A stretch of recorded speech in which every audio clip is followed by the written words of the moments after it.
Bismillahirrahmanirrahim. Assalamualaikum warahmatullahi wabarakatuh. Alhamdulillah hamdan katsiran tayyiban mubarakan fih kama yuhibbu rabbuna wa yarda. Wa ashhadu an la ilaha illallah wahdahu la syarika lah. Wa ashhadu anna Muhammadan abduhu wa rasuluh la nabiyya wa la rasula ba'dah. Allahumma salli wa sallim mubarik ala sayyidil mursalin wa imamil muttaqin nabiyyina Muhammadin sallallahu alaihi wasallam wa ala alihi wa ashabihi wa man tabi'ahum bi ihsanin ila yaumiddin amma ba'd. فقال الله تعالى في القرآن الكريم أعوذ بالله السميع العليم من الشيطان الرجيم يا أيها الذين آمنوا اتقوا الله حق تقاته ولا تموتن إلا وأنتم مسلمون. Ayyuhal hadirin ikhwatal Islam rahimani wa rahimakumullah. Saudara-saudariku, murid-muridku yang kami cintai karena Allah Subhanahu wa taala. Alhamdulillah pada kesempatan di siang hari ini, Ahad pertama di bulan Safar 1441 Hijriah, 1443 Hijriah, Allah Ta'ala memperjumpakan kita kembali dalam majelis ilmu ini, yang kita berharap semoga saja kesempatan ini selalu Allah Ta'ala berikan kepada kita, dan kita diberikan keikhlasan dan keistiqomahan di dalamnya, sehingga dengannya keimanan kita bertambah. Ingat jamaah, kita pernah bahas bagaimana para ulama Ahlus Sunnah wal Jamaah menjelaskan perihal ar-rizku, perihal tentang rizki. Kita udah bahas itu. Ya, kalau rizki ini kan sebenarnya sebagaimana sabda Nabi SAW telah ditetapkan dan ditentukan tatkala ruh itu ditiupkan di dalam janin ibu kita. Kita udah bahas itu kan. Ketika kita berusia 40 hari dikali 3, 120 hari. Kita udah bahas dulu itu di kajian malam-malam di sini, dan saya ulangin. Jamaah udah di sini semuanya? Udah di sini semuanya? Bukan jasad. Pikiran dan hatinya udah di sini. Udah ya. Kita udah pernah bahas masalah rizki, sebagaimana sabda Nabi SAW itu ditiupkan ketika semua janin itu telah sampai usia 120 hari atau 4 bulan. Maka ditetapkan oleh Allah rizkinya. Nah, rizki yang dimaksud di sini walaupun ditetapkan ketika usia 120 hari, tetap rizki, dan ada 4 hal itu, rizkihi wa ajalihi wa amalihi syakiyun aw sa'idun, rizki ditetapkan, ajal ditetapkan, amal ditetapkan, senang dan susahnya orang itu pun ditetapkan. Itu ditetapkan itu ketika ditiup, bukan berarti tatkala detik itu ditetapkannya, kata para ulama. Karena semua 4 hal ini termasuk rizki itu ditetapkan jauh sebelum alam semesta ini diciptakan oleh Allah, selama 50.000 tahun lamanya. Dalam hadis Sahih Muslim Nabi mengatakan sallallahu alaihi wasallam, sesungguhnya Allah telah menentukan maqadir, menentukan semua takdir itu 50.000 tahun sebelum alam semesta diciptakan. Lah, di alam semesta itu maksudnya 50.000 tahun itu ditetapkan di Lauhul Mahfuz. Di Lauhul Mahfuzun itu diturunkan takdir tadi, misalnya takdir Salahuddin, takdirnya Dr. Anis. Takdir itu diturunkan dari Lauhul Mahfuz, dibawa malaikat tatkala ruh ditiupkan di dalam janin ibu kami pada saat itu, atau ibu kita saat itu. Paham ya? Bukan ditetapkannya pada saat ditiupkan itu bukan. Jadi itu ditetapkan dahulu di Lauhul Mahfuz, dibawa turun ketetapan itu, ditiup bersamaan dengan ruh tadi. Lah, rizki yang dimaksud ini ada 2 kata para ulama. Ar-rizqul badani, rizki badan. Rizki tubuh ini itu meliputi apa?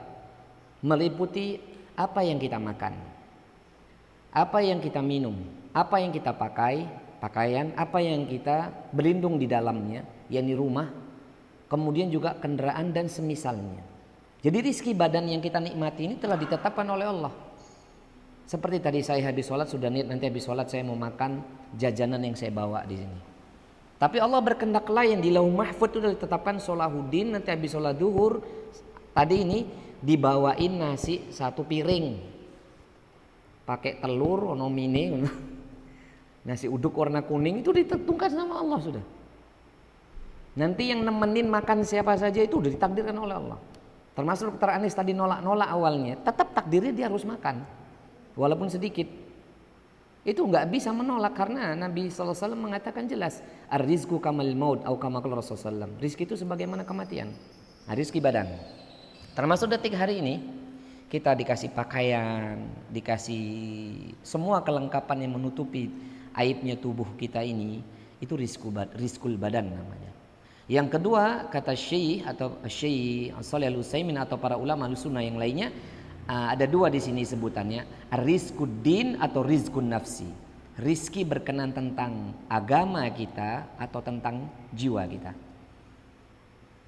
Rizquddin, rizki perihal agama kita, atau rizqun nafsi, rizki berkenan jiwa kita. Apa itu? Al-ilmu wal iman. Rizki agama kita, rizki jiwa kita itu adalah ilmu dan iman. Yang dengannya nanti lahirlah ketaatan seorang hamba kepada Allah Subhanahu wa taala. Dan ini adalah pendapat jumhur yang dinukil oleh Syekh Muhammad Ibnu Shalih Al-Utsaimin rahimallahu taala. Lah, di antara 2 rizki ini jemaah, antara rizki badan dan rizki jiwa atau rizki agama, yang paling besar dan utama itu adalah rizki jiwa kita. Yang paling utama adalah rizki jiwa atau rizki din. Karena kalau berbicara rizki badan, banyak tuh orang yang gak dikasih rizki tubuh ini sebagaimana kita dikasih Allah, tapi mereka itu bisa ngadeg, bisa berdiri melakukan serangkaian ketaatan kepada Allah. Siapa mereka? Para sahabat Ahlus Suffah. Di sana ada Abu Hurairah, ada Abu Sa'id Al-Khudri, ya, dan sahabat-sahabat sederet yang lainnya banyak itu. Bahkan ada sahabat Abu Darda, ada sahabat Salman Al-Farisi. Ini bukan sahabat yang suge-suge itu kere-kere Pak, bahasanya itu betul-betul kere. Tapi antara Abu Hurairah dan Abu Darda lebih miskin Abu Hurairah. Abu Sa'id Al-Khudri kan tinggal di masjid. Kalau Abu Darda punya istri, punya rumah.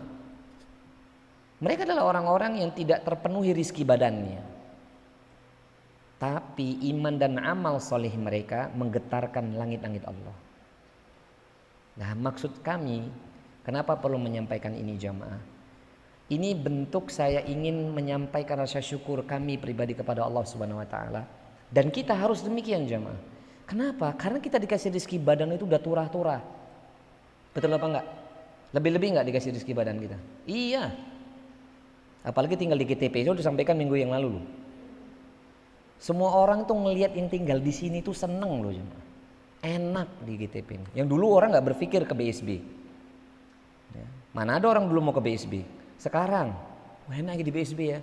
Apalagi kalau tahu di masjid ini ada kajiannya, ada gohwanya, ada kopi. Komplit. Orang kepengen di sini jemaah. Nah, berarti kan kita nih dikasih nikmat tubuh ini banyak banget. Tapi yang harus kita ketahui, rizki yang harus kita kejar dibandingkan rizki tubuh itu adalah rizki jiwa atau rizki agama. Dan ini pun Allah Ta'ala kasih sama kita jamaah hari ini, detik ini. Kurang sayang apa Allah sama kita? Nah kalau kita gak bersyukur, jadi orang yang na'udzubillah ini bisa kufur nikmat. Nas'alullah salamah wal afiyah. Semoga Allah telah menyelamatkan kita dan melindungi kita. Amin Allahumma amin. Gak apa-apa, itu ada iklan aja. Dan semoga Allah Subhanahu wa taala menjadikan setiap kita ini semakin bertambah besar rasa syukurnya kepada Allah dan semakin mencintai Allah. Amin Allahumma amin. Taib jamaah, di pertemuan yang lalu kita bahas hadis ke-8 ya, berkenaan tentang keutamaan ya, keutamaan meninggalkan hal-hal yang tidak bermanfaat, atau tanda baiknya Islam seseorang itu tarkuhu ma la ya'nihi, dia meninggalkan hal-hal yang tidak bermanfaat. Itu udah kita bahas.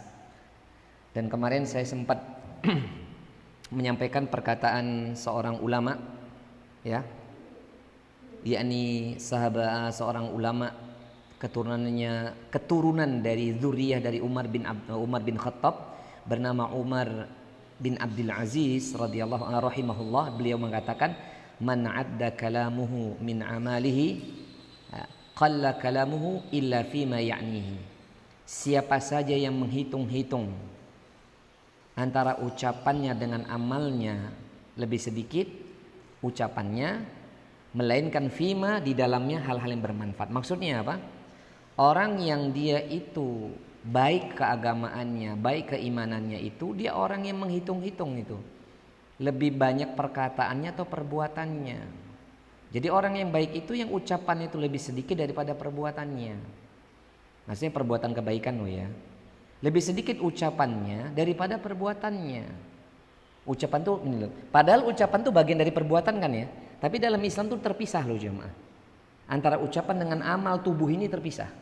Lah maka kata beliau, barang siapa yang menghitung-hitung ucapannya dibandingkan amalnya, lebih sedikit itu ucapannya, melainkan dalam hal-hal yang bermanfaat. Maksudnya hendaknya setiap kita kalau berbicara itu yang bermanfaat aja. Kalau misalnya nggak bisa ngomongnya bermanfaat, diem dan lakukan banyak hal dengan tubuh kita. Melakukan hal yang baik. Dan saya sudah sampaikan di pertemuan yang lalu, orang yang baik Islamnya itu yang lelah tubuhnya untuk membangun ketaatan kepada Allah. Tapi orang yang nggak baik keislamannya, yang tubuhnya lelah melakukan hal-hal yang tidak bermanfaat. Maka udah saya ingatkan kemarin, kalau memang gadget itu banyak hal yang tidak bermanfaat, ya jangan dimainin. Kan saya udah penyakit baru hari ini kan TikTok-TikTokan dulu jemaah. Sing kaya wong dia yang pecinta TikTok makin sugih, sekarang masuk deretan orang terkaya dunia loh. Saya melihat status saya teman tuh kekayaannya 228 triliun berapa. Yang mengayakan siapa? Itu emak-emak yang suka TikTokan itu. Siti-siti TikTok. Hati-hati ya. Ya, ini enggak bermanfaat. Ya, itu pertemuan yang lalu. Hari ini kita akan masih membahas bab zuhud dan wara'. Ya, zuhud dan wara' kan tema besarnya ya. Subtemanya tadi adalah apa? Tanda baiknya Islam seseorang meninggalkan hal yang tidak bermanfaat. Berarti tasawufnya main tuh. Tazkiyatun nufusnya main tuh. Hatinya tuh bagus. Kalau nggak bermanfaat, nggak usah omongin. Jadi kalau saya berharap kalau teman-teman jamaah kalau jalan sama saya gitu ya, yang kita bicarakan itu yang bermanfaat saja. Ya. Macam bicara makanan itu kan bermanfaat untuk dimakan gitu kan. Ya, bicara kopi daripada bicarain orang lain buat apa? Buat apa bicarain orang lain? Tanya dokter Saiful yang sering pergi sama saya, yang bicarakan apa dok? Makanan. Makanan, kendaraan, udah liatin Masya Allah ya. Paling makanan, bicarain apa? Ilmu, dakwah, selesai. Kayak tadi saya mau ngisi tausiah pernikahan. Masih ada waktu setengah jam lebih. Saya panggil murid saya di Semarang Bawah. Akhi, temenin anak ngopi yuk. Karena dari pagi sebelum subuh udah keluar, yuk ngopi. Yang dibicarakan apa? Ya dakwah. Enggak usah walaupun di bolong kopi sederhana, yang dibicarakan ya yang bermanfaat. Kalau enggak yang minum kopi masa meneng-menengan. Paham ya? Daripada saya megang gadget itu di dalam mobil setengah jam, bisa buka macam-macam. Saya hindarin itu. Buat apa? Nanti niatnya nonton kajian, tapi reklamenya kan banyak. Nah, panggil aja, ikhwan, yuk nemenin anak minum kopi. Nanti anak traktir. Memang rizki ya. Gak boleh anak bayar aja mah. Dia ini lebih sugih soalnya. Repot. Padahal niat saya traktir loh. Wallah tuh niat saya traktir, tapi gak boleh, duit saya gak laku gitu kan. Maka jamaah kalau bisa apa yang sudah kami contohkan mudah-mudahan diistiqomahkan oleh Allah buat kami dan anda sekalian, ini kerjakan lah. Jadi kalau kita pergi suami istri juga gitu, kalau pergi-pergi kemana-mana itu dipertimbangkan tuh yang diucapkan apa. Paham ya? Ya Bu ya? Paham ya? Jangan banyak ngomongin tentang orang, jangan banyak ngomongin hal yang gak bermanfaat. Ngomongin aja tentang rumah tangga, bagaimana mendakwahkan keluarga, anak-anak, gitu aja sederhana.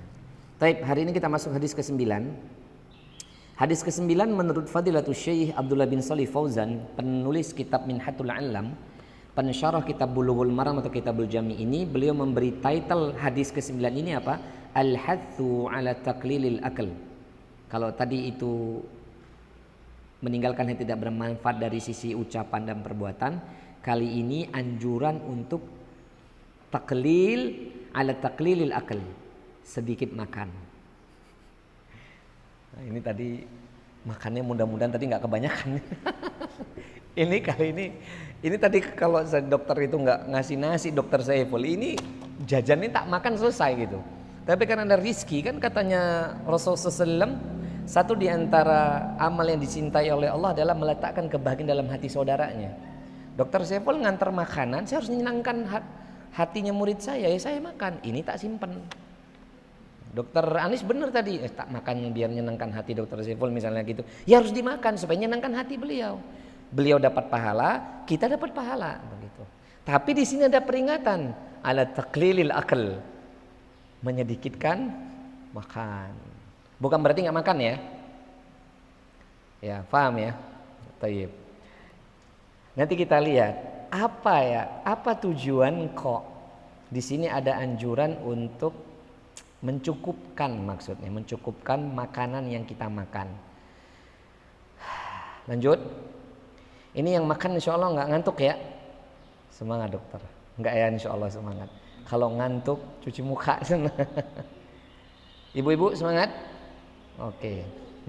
Qala mu'alif rahimallahu ta'ala, berkata ini al-Imam Ibnu Hajar Asqalani rahimahullahu ta'ala, an Miqdami bin Ma'di Qariba radhiyallahu ta'ala anhu qala, dari sahabat Miqdam bin Ma'di Qarib ridallahu ta'ala atasnya, dia berkata, qala Rasulullah sallallahu alaihi wasallam, bersabdalah baginda Rasul alaihi salatu wasallam, ma mala'a ibnu Adam wi'aan syarran min batni, akhrajahu Tirmidzi wa hasanahu.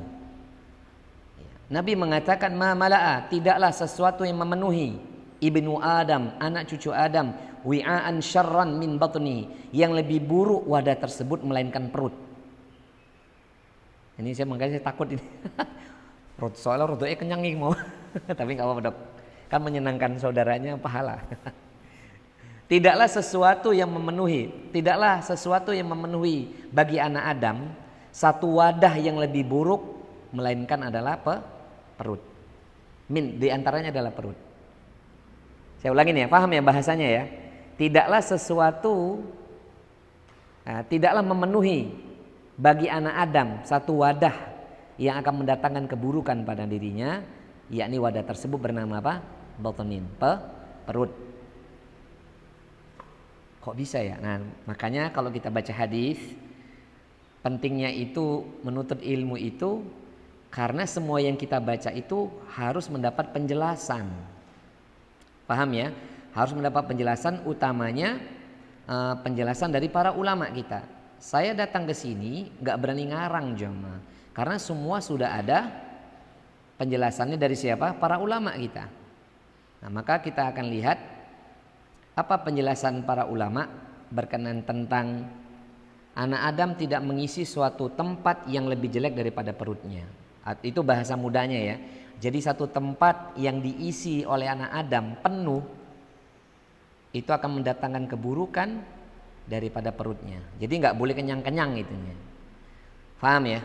Tapi nanti di sini jamaah bukan hanya berkenaan dengan perut. Ini perut ini satu di antara faktor terpenuhinya nafsu kita. Paham ya maksudnya ya? Baik, kita akan lihat dulu. Hadis ini dikeluarkan oleh Imam Tirmidzi dan derajat hadis ini hasan. Apa sih maksud kalimat Nabi SAW? Baik. Di sini ada penjelasan yang lebih detail jemaah, supaya seorang di antara kita tidak seperti yang disampaikan Nabi tadi. Tidaklah sesuatu yang dipenuhi oleh anak Adam satu tempat yang buruk melainkan perutnya. Ini ada penjelasan supaya kita ini proporsional dalam memenuhi hak dan hak tubuh. Jadi kita berbicara hak tubuh ya, masih kuat. Nanti kalau jenengan ngantuk, saya ikut ngantuk loh. Nanti kalau ini susah napas, ambil napas, dibuka maskernya kan nggak apa-apa tuh Bu, ambil napas, kinrak nanti malah glosor, udara rendah melebu tambah ngantuk malah.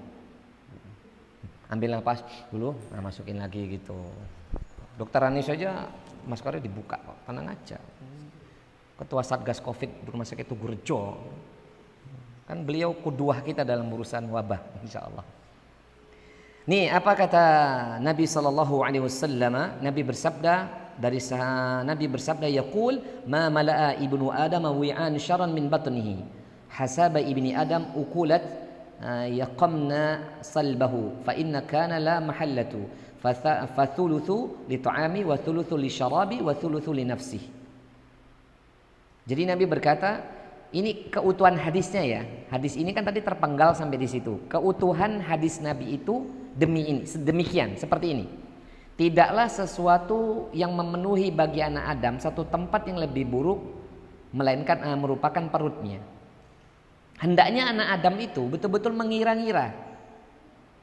Yakni apa? Ketika dia makan itu untuk menegakkan tulang punggungnya. Jadi saya ulangi nih ya. Nabi mengatakan harusnya anak Adam itu ketika makan itu tujuannya hanya menegakkan tulang sulbinya, tulang punggung. Supaya apa? Kuat beribadah. Niatnya Dr. Saiful tadi benar. Ustaz ini belum makan ini. Takutnya nanti kalau ngisi pengajian kok lapar malah ngantuk. Ya memang kalau saya pas lapar bisa jadi ngantuk. Kekenyangan pun itu sebabnya ngantuk kenapa ya dok? Nanti bisa dijelaskan dari sisi medis ya. Walaupun nanti di sini ada keterangan, ini ada 3 dokter loh di sini, masya Allah ya. Atau ada dokter yang lainnya. Nanti walaupun nanti diterangkan oleh Nabi part-partnya, porsi-porsinya. Ingat ya, Nabi mengatakan tadi lanjutan hadisnya, Ibnu Adam itu hendaknya ketika dia memakan satu makanan, tujuannya yakni apa? Yuqamna salbahu, untuk menegakkan tulang sulbinya. Fa in kana la mahallatu, maka jikalau adalah maksudnya hendaknya kita itu memenuhi hal itu aja gitu. Tujuan makan itu hanya untuk menegakkan tulang punggung supaya kuat beribadah. Makanya salah itu kalau Nabi kan juga pernah menegur tuh sahabat yang berpuasa wisol. Tahu berpuasa wisol? Berpuasa tanpa putus, setiap hari puasa. Bukan berarti nggak berbuka loh ya. Yang pernah saya terangkan ada 3 sahabat datang ke rumah salah satu istri Nabi SAW, masih ingat? Yang perbuatannya itu kalau bahasa Jawa jangkar gitu loh. Ya kan nggak boleh gitu jamaah. Datang ke rumah istri Nabi, tanya-tanya amal Nabi di rumah. Itu kan udah seul adab, itu nggak boleh. Ini jadi dalil ya. Murid itu nggak boleh kepoin ustadznya kalau di rumah, itu nggak boleh. Ustadz lagi ngapain di rumahnya, itu nggak boleh. Tanya buju nih, Mbak Yu, Ustadz lagi ngapain? Loh nggak boleh. Ustadz lagi ngapain? Itu nggak boleh loh. Makanya insya Allah nggak ada yang tahu nomor istri saya, nggak ada, nggak boleh. Ya. WhatsApp aja kalau bukan karena saya bilang ini pandemik, itu nggak ada istri saya punya WhatsApp. Hanya nomor telepon. Ada WhatsApp kalau saya itu berangkat ke Tanah Suci untuk video call. Kalau nggak ada itu. Makanya nggak ada yang tahu, nggak boleh, itu bidadari saya, jadi nggak boleh saya kasih tahu nomor, kecuali kakak-kakaknya aja. Tapi kalau bapak-bapak silahkan, kalau saya kan nggak ngelarang ya, ya kan nggak apa-apa kan. Kalau istri saya besok, mas kalau antum nikah ya pilihan berdua itu kan, bujang bertiga. Kalau memang itu WhatsApp atau sosmed tidak ada manfaat buat antum sekeluarga, nggak usah. Saran saya loh ya. Makanya kalau yang mau menikah sama Salahuddin harus pertimbangkan, berani nggak ninggalkan kesenangannya gitu. Kalau nggak berani jangan nikah sama Salahuddin. Apa tuh maksudnya? Guyon bu, ini biar bapak-bapaknya melek bu. Dokter saya pun langsung deh. Ya. Taib. Di sini intinya kalau kita makan untuk apa? Menegakkan tulang punggung supaya kuat beribadah. Kan saya sudah pernah sampaikan jamaah, ini belum lanjutan hadisnya ya. Kita kan udah pernah bahas tuh, nikmatnya makanan itu kan hanya di ujung lidah doang. Saya tadi bisa merasakan nikmat makanan itu kan cuma di sini doang tuh. Kalau udah sampai lidah bagian belakang udah nggak ada nikmatnya. Sahih? Apalagi sampai perut, udah nggak ada rasanya apa-apa. Makanya COVID-19 itu satu nikmat yang Allah Ta'ala berikan supaya manusia itu bersyukur kepada Allah. Ketika COVID datang, nih nggak bisa merasakan makanan. Tapi saya bisa ya kemarin itu. Manis dan asin masih bisa, alhamdulillah. Kan saya udah divaksin Delta. Kemarin varian Delta soalnya kan. Enak. Makanya ini kalau dikasih COVID itu banyak kebaikan. Saya udah sampaikan loh dari awal kita ngaji. COVID itu banyak kebaikannya didatangkan oleh Allah. Kenapa? Orang biar makin bersyukur kalau dikasih sakit. Oh iya ya, ternyata sehat itu luar biasa nikmat. Karena selama kita sehat itu banyak kita ini melalaikan waktu dari Allah. Betul nggak? Leres mau buatan? Demi Allah jamaah tuh saya itu masya Allah ya. Sebelum subuh diizinkan Allah keluar dari rumah untuk isi kajian. Habis subuh selesai kajian saya pergi itu menuju tempat lagi ke rumah ayah gitu. Sowan dulu ke rumah ayah, cium tangannya dan seterusnya. Di perjalanan saya lihat orang tuh pada olahraga tuh jamaah. Lari sepeda, ngenes hati saya. Ya Allah, aku yuk pengen olahraga ya Allah. Tapi tugasmu ini, tugas dari Allah nggak bisa olahraga saya. Olahraga mulut doang makan. Iya. Saya lihat orang tuh lari-lari itu. Hah? Olah jiwa masya Allah. Lari dia sepeda cuman, masya Allah. Sabtu Ahad mereka olahraga. Saya belum dikasih izinnya nggak apa-apa lah. Besok-besok lah dikasih. Ya kadang-kadang kan kita wang sinawangnya melihat nikmat orang ya kan ya. Padahal mungkin dia lihat saya enak ya, nggak olahraga sehat. Alhamdulillah gitu. Paham maksud saya? Berarti semua kenikmatan itu di ujung aja. Taib. Lalu Nabi melanjutkan fathulutsu li ta'am. Harusnya makanan yang masuk ke dalam tubuh kita itu berupa makanan sepertiganya aja. Wa thulutsu li syarab. Yang sepertiga lagi untuk minuman. Wa thulutsu li nafsih, dan sepertiga lagi itu untuk nafas atau udara. Jadi kalau kita memenuhi perut itu makanannya 2/3, mesti nanti nggak bagus. Paham ya? Tadi berapa yang masuk? Sepertiga kayaknya. Jadi sepertiga itu buat makanan, sepertiga itu buat minuman, sepertiga buat apa? Udara. Dan itu sudah diatur oleh Nabi. Allah yang mengatur dan disampaikan oleh Nabi alaihi salatu wasallam. Sallallahu alaihi Muhammad sallallahu alaihi. Maka jamin makan oleh Allah ini jelas. Wa hadza lafdzun Ahmad, dan hadis itu lafadznya dari Imam Ahmad. Ya, wa fi siyaqul isnadi indahu jaa tasrihi bi sama'i Yahya bin Jabir minal Maqdam. Dan hadis itu dilafatkan oleh Imam Ahmad yang sanadnya disandarkan sharih, yang didengarkan oleh Yahya bin Jabir minal Maqdam. Jadi jelas jamaah bahwasannya tubuh kita ini nggak bisa menerima makanan tuh lebih dari sepertiga. Yakni tubuh itu maksudnya perut. Makanya saya salut tuh ya, saya punya seorang teman, seorang ustadz, seorang kiai pondok. Masya Allah jemaah, dia itu tiap hari nggak makan nasi. Jadi hampir setengah tahun ini udah nggak makan nasi, kecuali beras mati baru dia. Beras mati tahu? Nasi kapsa, kebuli itu masuk katanya. Tapi kalau nasi yang lainnya dia nggak mau. Oh berarti selera dur juga nih. Tapi dia kalau makan tuh kesehari-hari kan nggak mungkin beli beras mati, kan mahal jemaah ya. Dia makannya enggak, nah sayur-sayur aja, ikan-ikan aja gitu. Dan saya lihat memang dia akhirnya fisiknya lebih kuat gitu. Maksudnya apa? Enggak mudah ngantuan gitu. Kalau kita ini kan mixnya makanan terlalu banyak. Nasi, daging, gorengan. Itu apalagi soto. Soto tuh wis ono ayame, tambah meneh sate ini, gorengannya piro, minumnya es teh sisan, tambah enggak masuk lagi. Panas ketemu dingin, piye dok? Nanti ketemu dokter Saiful itu. Kan berkaitan dengan gusi itu. Nanti ketemu dokter ahli perut. Itu yang saya ingatkan ya teman-teman, mumpung saya ingat, besok kalau makan soto, makan bakso tuh minumnya jangan es. Coba aja tanya dokter, betul nggak dok? Sekali-kali nggak apa-apa gitu dok ya. Saya itu menghindar kalau minum itu tuh, saya sadar diri itu. Oh iya ya, kalau saya itu nanti gigi saya itu kan harus diperhatikan kan. Kan karena kan bentuk rasa syukur atas nikmat Allah itu apa? Ya dijaga itu. Betul nggak dok ucapan saya dok?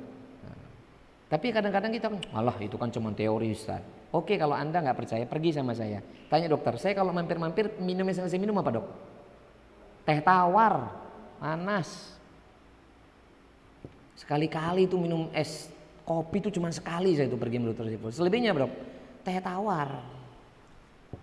Nggak pakai manis-manis. Ya. Itu pun diperhitungkan sepertiga. Tapi kalau lagi khilaf lupa aja mah. Ya lagi khilaf lupa ya bu ya. Kalau sayur asem sambal terasi, wah ya Allah, tempe sama ikan asin layur, wassalam. Teorinya lupa dulu ya Allah. Makanya kadang-kadang kalau saya pas lagi makan enak tuh astagfirullah ya Allah, hamba khilaf ya Allah, maafkan hamba gitu kan ya. Habis makan enak duduk bersandar ngantuk. Laras no buatan pernah ngalamin ya Bu ya? Iya aduh tuh. Halo, kalau yang pernah ngalami berarti nikmat. Paham?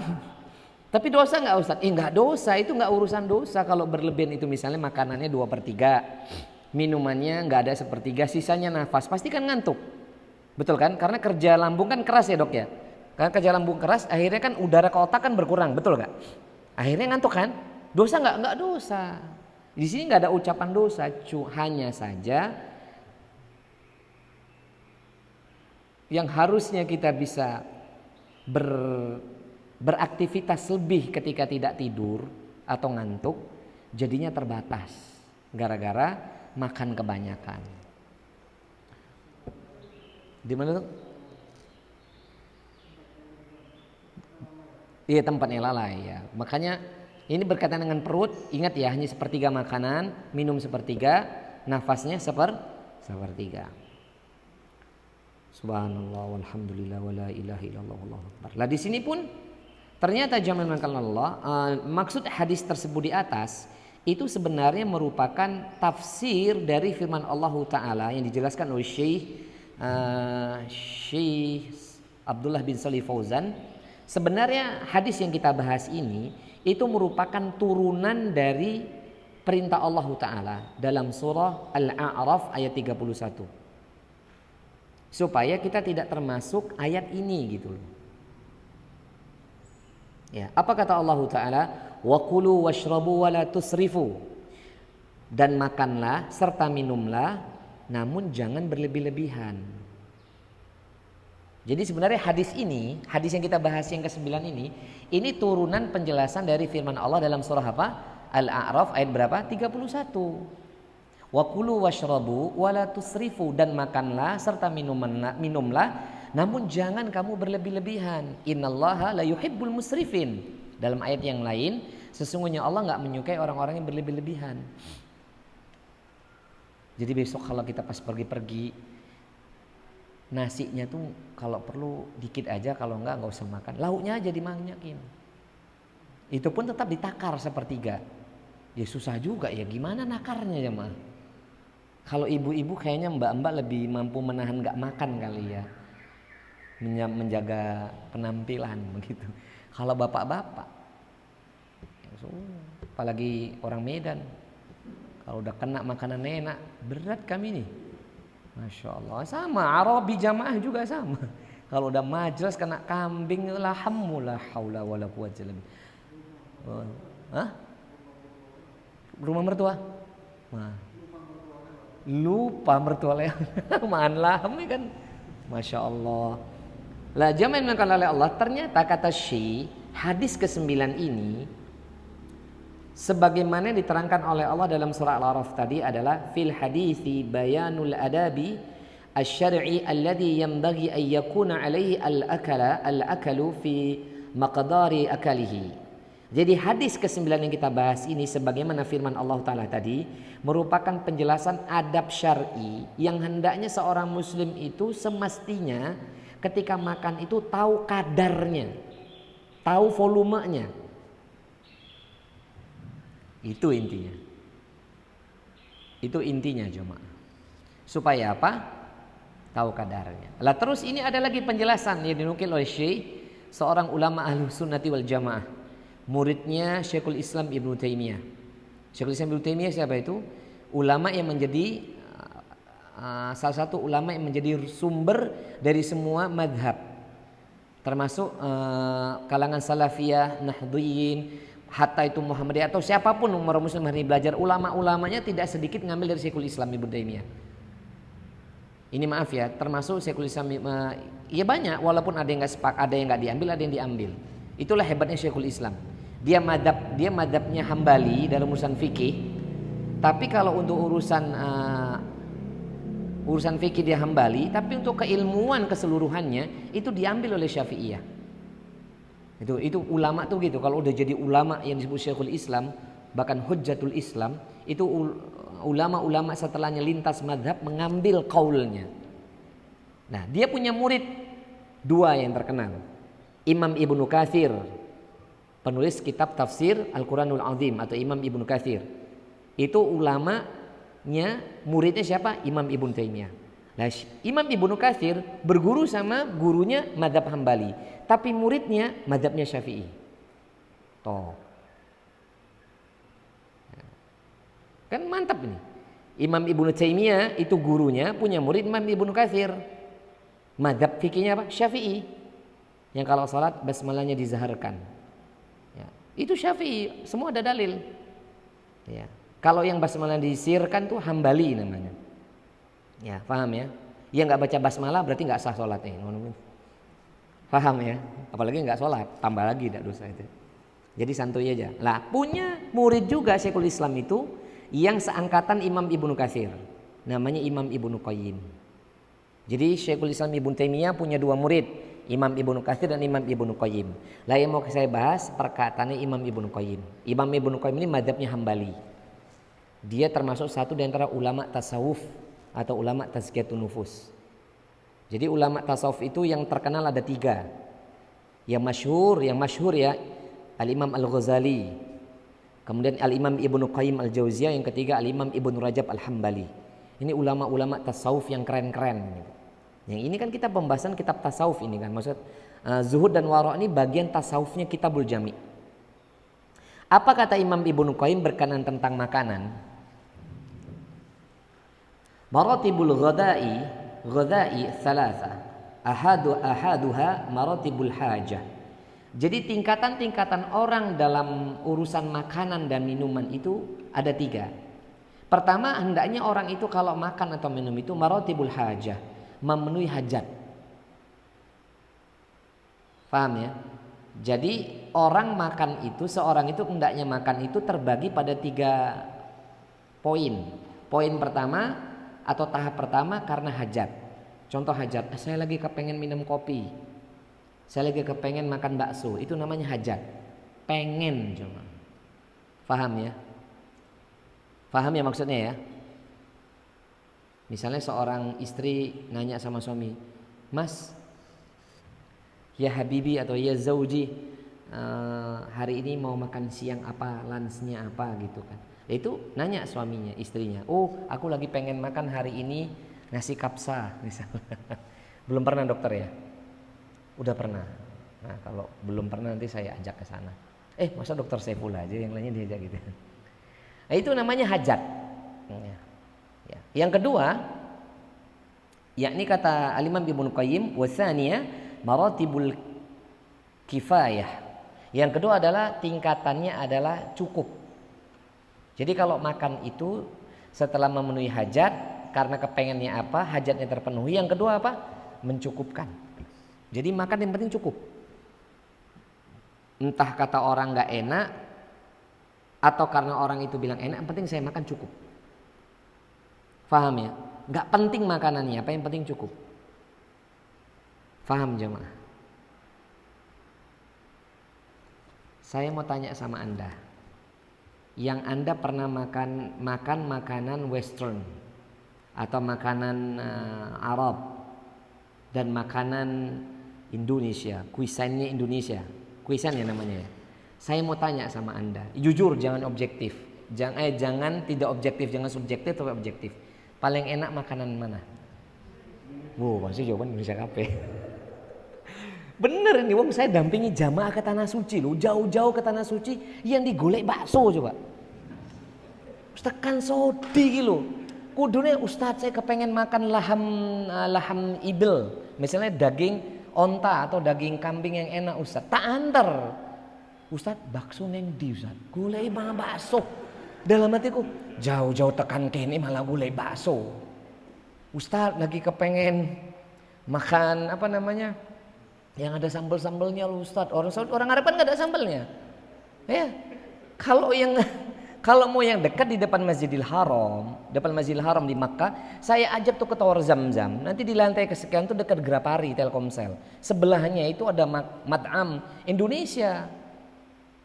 Di situ, ya yang belum pernah nanti saya minta sama Allah biar Salahuddin yang dampingin. Yang udah pernah minta lagi biar saya dampingin lagi. Tak bawa dalam hati saya, ya Allah, Tapi ya sama aja Salahuddin gitu ya. 10 hari saya di Tanah Suci misalnya iktikaf. Makanannya kan daging di hotel. Kepengen masak Indonesia dok jebule dek. Melipir lah saya malam-malam. Ya Allah pengen mie ayam ya Allah. Lisannya ngomong Indonesia ini nggak bisa selesai. Sama nanti kalau pas umroh misalnya. Pulang nih ya kita dari Makkah menuju Jeddah mau ke airport. Nanti kan mampir tuh di Balad Corniche. Yang belum, udah pernah akhi? Belum? Mudah-mudahan besok. Tapi nabung aja 500 perak. Nanti akan diberangkatkan sama Allah. Mulai niat, mulai nabung. 500 perak, 1000 perak. Nanti pasti berangkat. Lah kalau niatnya aja enggak, nabung enggak, ya enggak akan berangkat itu jemaah. Dan jangan pernah mikir bisa berangkat, enggak usah. Niat, tabung, pasti berangkat. Niat aja enggak nabung yang kapan berangkatnya. Niat nabung gitu ya. Itu sampai ke Corniche, yang dicari jamaah apa? Ono bakso Manguden nih ngono. Tetap aja bakso maning. Ada warung makan wong Solo, tetap ya masya Allah namanya lidah Indonesia aja. Paham ya? Western, enak Western, tapi kan mangannya angel jamaah. Betul nggak? Angel kelamaan, motong dulu. Apalagi kena orang Jawa, orang Indonesia muluk jamaah. Suwen. Kecuali yang di hot plate ya, nyonyos tangannya jangan. Paham ya maksud saya? Artinya memang makanan itu ada tingkatannya. Selain udah memenuhi hajat, yang kedua cukupkan diri. Tingkatan yang cukup. Ya kalau udah cukup segini ya udah segini aja. Ada ini kalau pengalaman lagi jadi teringat ini. Biar Anda tuh semakin paham betapa luar biasanya Allah tuh kalau kasih rizki pada hambanya. Semua orang melihat enak ya kalau orang itu fasilitinya itu business class atau exclusive class gitu ya. Pergi ke Tanah Suci naiknya business class pesawat yang bagus gitu ya. Garuda tapi business class. Nanti hotelnya kalau yang termahal di Makkah itu Dar Tauhid Intercon. Tapi ada yang gak bisa nikmati jamaah. Kenapa? Makanannya gak ada makanan Asia. Bener ada tuh yang di hotel mahal akhirnya apa? Jajan jamaah. Ujung-ujungnya apa? KFC. Golek Indomie, pop mie. Oh no jebule wong suke, makanan western itu nggak kena jam. International cuisine itu nggak kena. Kalau saya mah apa aja tak makan jam. Apalagi besok ya kalau di Fairmont itu ada namanya itu Om Ali jam. Itu Om Ali enak banget jam. Zen. Minta sama Allah, minta detik ini ya Allah, pengen ke Tanah Suci. Iya, ladziz jiddan. Kalau orang Saudi bilang zen gitu. Enak aja. Nah, gitu ya. Makanya jangan pernah bersuudzon dengan takdir Allah. Wasalisa yang ketiga. Setelah tingkatannya hajat, tingkatannya itu cukup. Wasalisa yang ketiga maratibul fadilah. Makan itu menikmati makanan itu yakni mencari keutamaan di dalamnya. Maratibul fadilah berarti tingkatan fadilah. Tingkatan di mana ada manfaatnya enggak nih kalau saya makan. Paham ya maksudnya ya? Jadi kalau sekarang kita harusnya kalau belum bisa di tingkat yang ketiga, di tingkat yang kedua. Makan itu sekedar cukup. Paham ya? Makan sekedar cukup. Kalau bisa besok kita sampai satu titik kalau makan itu dan minum tingkatannya apa? Manfaatnya apa saya makan ini? Paham ya? Kalau manfaatnya saya beribadah lebih kuat, khudh, ambil. Kul, makan. Syraf, minum. Kalau nggak ada manfaat, tinggalkan. Taraktuh, tinggalkan. Paham ini? Tapi ini kan tingkatannya wis dhuwur ini. Ini tingkatannya sudah tasawufnya tinggi. Ini waliullah ini tingkatannya. Kekasih Allah. Semoga kita sampai di titik itu jemaah. Sehingga kalau waliullah itu, mereka itu sebagaimana saya katakan di awal muqaddimah tadi, mereka itu lebih mementingkan kenyangnya jiwa mereka, kenyangnya agama mereka dibandingkan kenyangnya tubuh mereka. Itu tingkatnya waliullah. Kalau kita, saya dan Anda masih tingkatannya mentok masih di maratibul kifayah. Yani cukup. Apalagi usia sudah menjelang 50, makanannya udah nggak banyak. Pasti makan udah nggak banyak kan? Ya, betul nggak dok? Hah? Pencernaan sudah mengkeret. Tapi kalau saya Dr. Saiful kayaknya enggak. Beliau ini walaupun fisik udah 50-an masih kayak anak muda makannya. Masya Allah, itu menikmati hidup ya. Tapi ya sehat jemaah. Karena kan makan tuh nggak dipikirin juga saya dapat ilmu ya. Ini juga buat yang muda-muda ya. Kalau makan tuh jangan mikir nanti saya gemuk nggak ya. Jadi gemuk tenanan, sugesti itu. Wis mangan sehat. Nanti kalau makannya jadi gemuk. Hah? Urusan buri ya. Kalau saya berangkat dengan murid saya yang di Rumah Sakit Karyadi, seorang doktor itu ya, spesialis penyakit bedah itu, dia katakan, ini kata dia kalau lagi kumpul-kumpul sama teman-teman spesialis itu kan, alah kolesterol, gula itu adanya di lab, di sini nggak ada katanya. Wallah, jadi kalau makan sama mereka tuh was. Nah ini tok di lab adanya kata. Ya, jadi kalau makan itu kita jangan mikirkan sakit jemaah. Paham? Itu bersuudzon dengan takdir orang kita, badannya mau dikasih rizki malah mikir sakit. Nanti kena hadis Nabi itu, yakni hadis qudsi ya kan, firman Allah Ta'ala, sesungguhnya aku tergantung prasangka hambaku. Jadi makan aja. Paham ya? Jangan mikirkan itu saya sakit. Enggak boleh begitu. Nanti suudzon dengan takdir. Sama sholat. Ini bukan berarti saya menentang walil amr atau keputusan masjid ini ya. Kalau sholat itu nanti kalau saya dekatan malah sakit, sakit tenanan nanti jemaah. Paham jemaah? Bahkan tadi saya sudah katakan dalam majelis di situ. Ini kalau lagi kondisi wabah, ini kan wabahnya kata dokter Anis kan sudah 99% di rumah sakit itu udah turun, tinggal 1% lagi nih. Ya.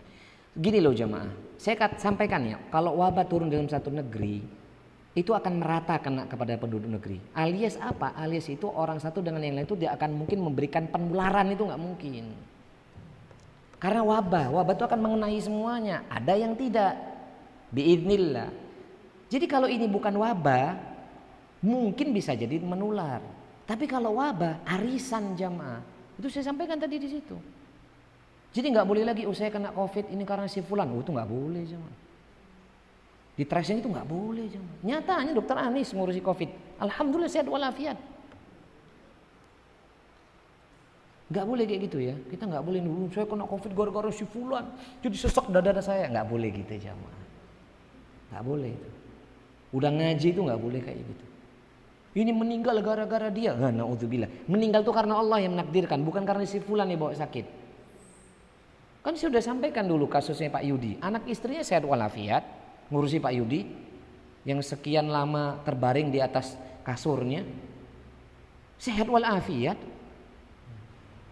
Tapi kalau dimunculkan pada saat waktu booming kemarin, wassalam.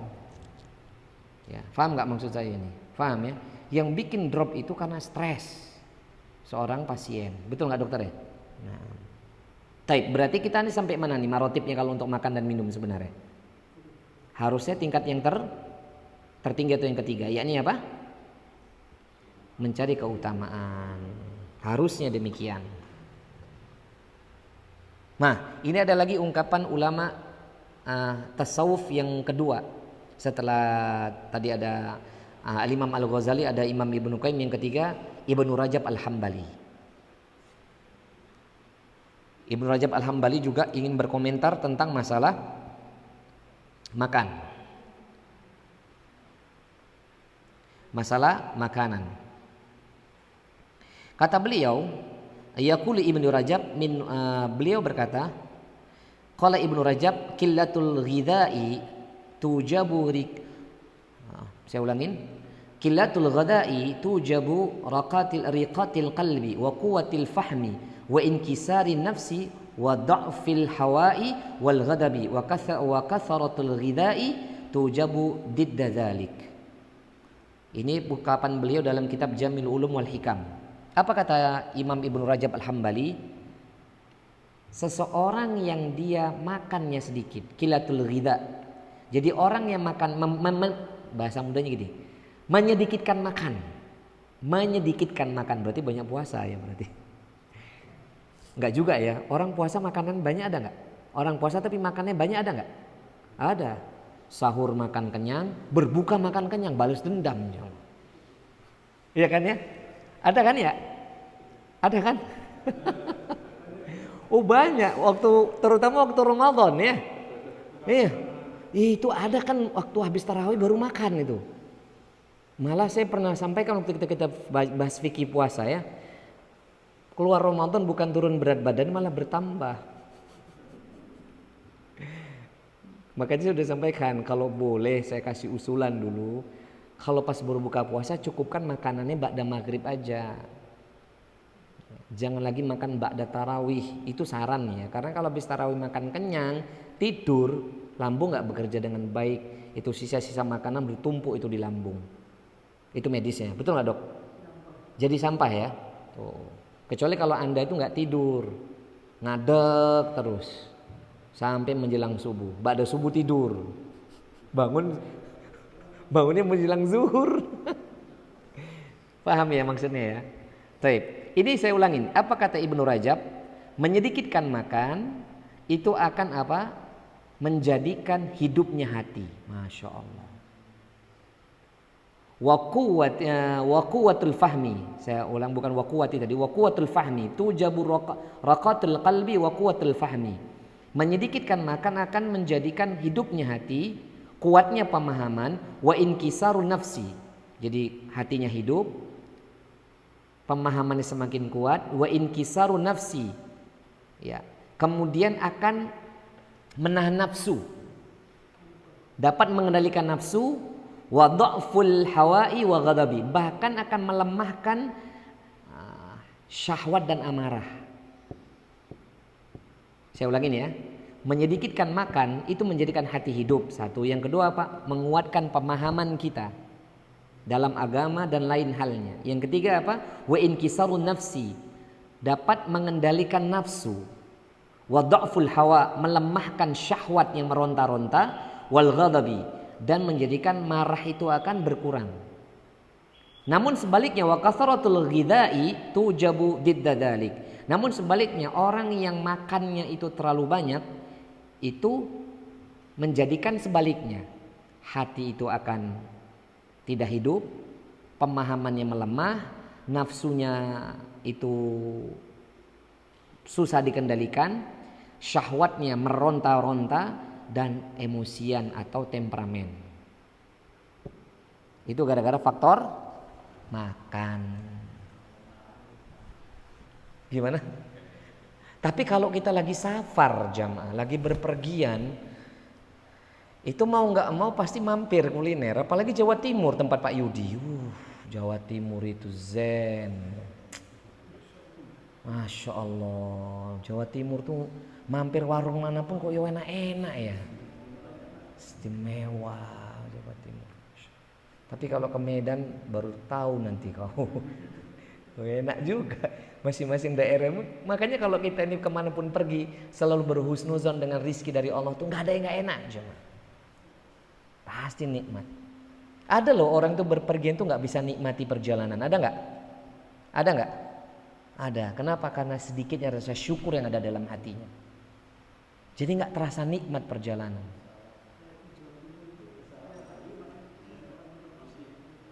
Apa? Peter masa? Iya. Ada orang naik pergi itu naik eksekutif class misalnya naik Alphard atau Velfire atau mobil yang terbagus lah. Tapi di perjalanan ya nggak bisa nikmati itu. Ada orang cuma naik motor gitu, nikmat. Gitu. Saya sedikit cerita ya, sedikit aja cerita. Ini gambaran bapak yang usia 60 tahun ini betul-betul dia bisa menikmati rizki yang Allah Ta'ala berikan pada dirinya.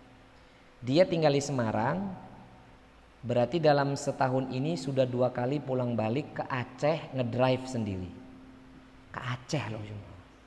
Naik mobil hanya berdua sama istrinya. Kan ini sudah ada tol terus ini dok. Dari Lampung gitu sudah ada tol terus. Itu dia menikmati berjalan kuat. Ya ternyata bisa dijalani Pak Ustadz. Artinya apa? Dia dalam perjalanan itu menikmati nikmat dari Allah. Saya ingin ke Aceh, menyambung tali rahim, menjaga hubungan kekeluargaan. Sampai di sana dia cerita waktu di depan masjid. Saya kira Pak Ustadz, saya itu udah paling hebat lah ya. Usia segini, naik mobil sama istri sampai Aceh. Ternyata sampai di sana ketemu orang Semarang loh ya. Orang Semarang bukan orang Aceh. Ke Aceh tuh naik sepeda motor suami istri. Dia langsung kelakep toh. Kelakep dia. Dia kira dia itu sudah, ini berangkat sekali ya, berangkat kedua dia udah, Masya Allah, ternyata sesuatu itu kan karena perspektif kita gitu loh. Berat lah, makanya ini saya udah terniat tuh sama Bang Saiful ini suka Aceh naik mobil aja, ke Medan naik mobil aja Bang. Misalnya loh ya, ini sampai Aceh, ternyata habis itu yang naik motor itu ngomong lagi, Pak, Bapak yang naik motor ini berapa usianya? 67 tahun. Naik sepeda motor, ini kenyataan wakil ini. Sampai ke Aceh itu naik sepeda motor berdua sama istrinya. Ternyata ada lagi yang saya bikin kaget, ini sahih. Wallahi bener ini. Naik sepeda ontel jemaah. Wiso-wisone ono naik sepeda ontel sampai ke Aceh. Ya nggak ngerti lah saya itu. Artinya apa itu benar apa tidak? Kalau motor sama mobil masih masuk di akal lah ya. Paham ya? Naik motor kemarin aja yang haji itu. Ada kan dari Indonesia sama anaknya naik motor NMAX itu ya. Saya sebut aja mereknya itu. Kan viral itu kan. Sampai ke Tanah Suci dia bisa haji dan umroh naik sepeda motor. Hah? Artinya kan kenapa saya harus bahas ini? Seseorang itu dalam menerima rizki dari Allah Ta'ala itu perspektifnya harus baik supaya bisa menikmati. Karena ada orang di luar sana dikasih lebih-lebih harta kekayaan gak bisa pernah menikmati. Kita dikasih sedikit bisa menikmati. Itulah namanya rasa syukur yang Allah Ta'ala inginkan dari seorang hamba. Maka kata Ibn Rajab, kalau kita makan, kalau kita minum dicukupkan supaya hati kita hidup, kuat pemahamannya kita, dapat mengendalikan nafsu, melemahkan syahwat yang meronta-ronta, bahkan bisa mengendalikan amarah.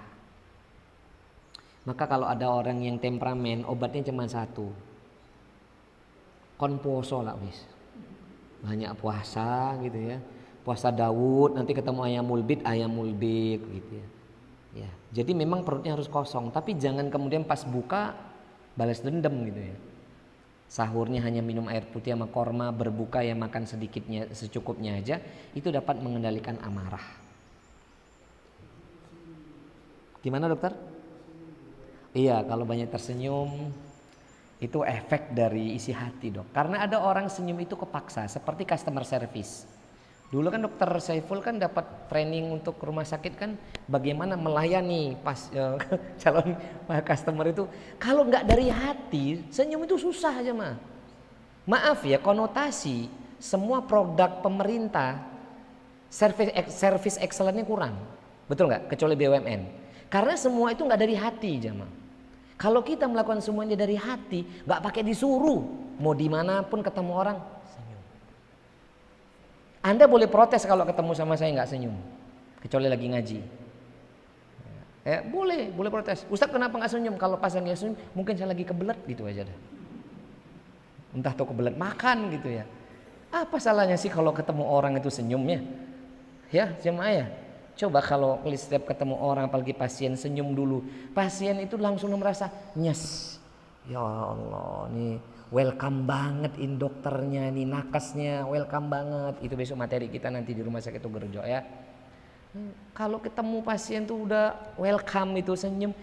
Udah hilang sebagian besar penyakitnya ya toh. Kan ada ya pasien datang itu belum diapa-apain udah sembuh, ada gak dok? Ada. Karena nyaman gitu loh. Betul nggak dokter? Mbak-mbak masih di sini? Udah ngantuk jangan lupa baca doa. Bismika. Turu mana? Baik. Kita lanjutkan jemaah.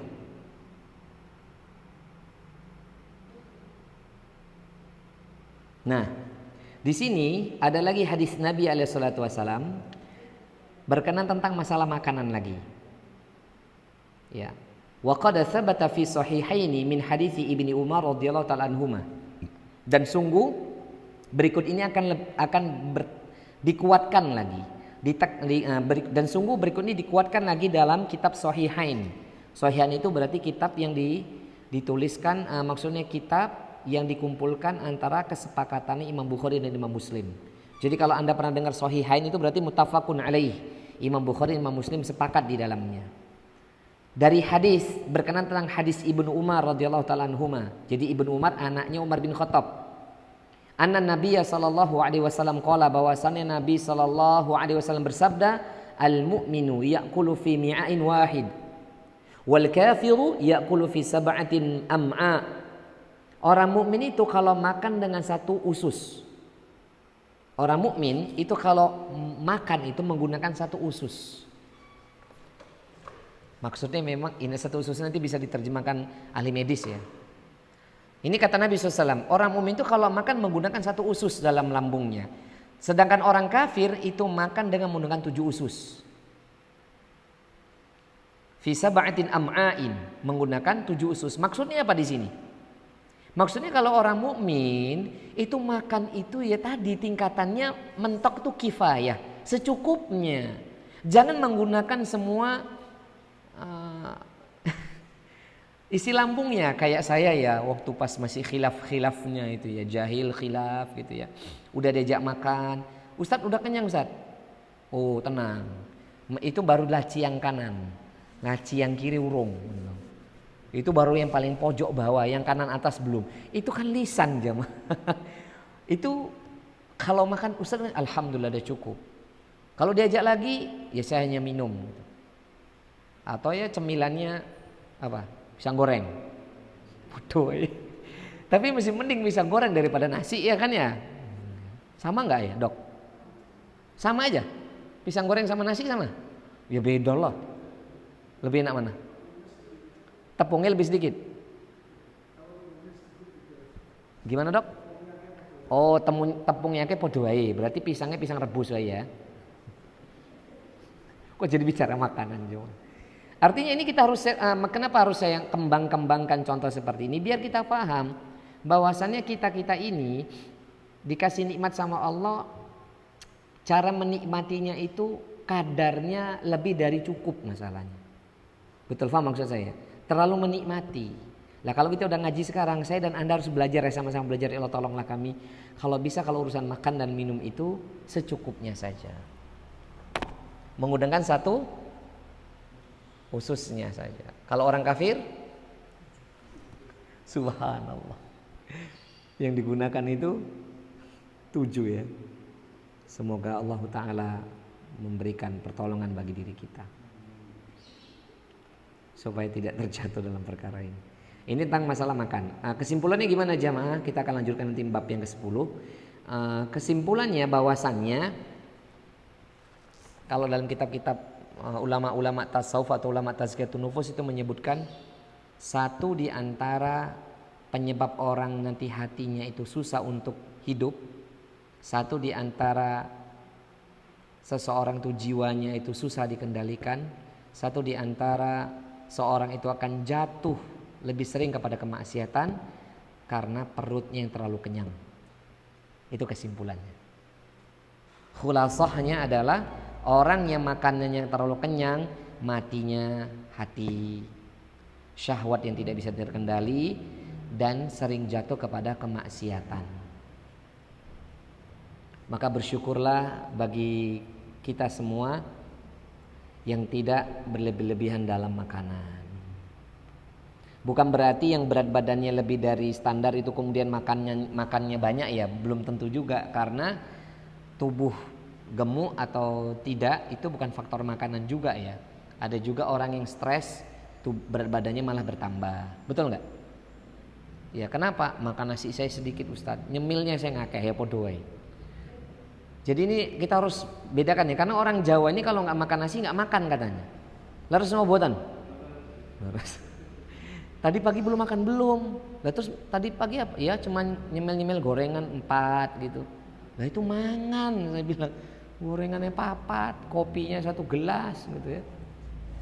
Soto itu makan apa sarapan jamaah? Nyemil. Soto Semarang kan cuma mangkok kecil jamaah. Nasinya dikit, minyak akeh, kuahnya penuh. Tapi lebih banyak apa? Sate ini. Itu podo itu juga makan. Taib, itu hadis yang keberapa? Ke-9. Kita masuk hadis yang ke-10. Bismillah.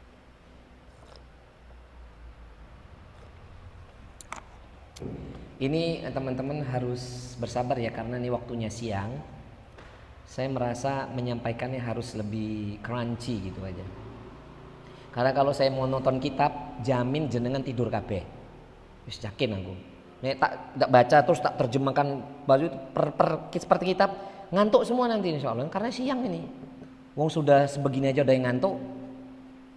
Lanjut ya. Taib yang ke-10. Yang ke-10 ini kata Syekh Abdullah bin Shalih Fauzan, hadis ke-10, ma jaa fi fadli taubah. Berikut ini kita akan membahas tentang keutamaan taubat.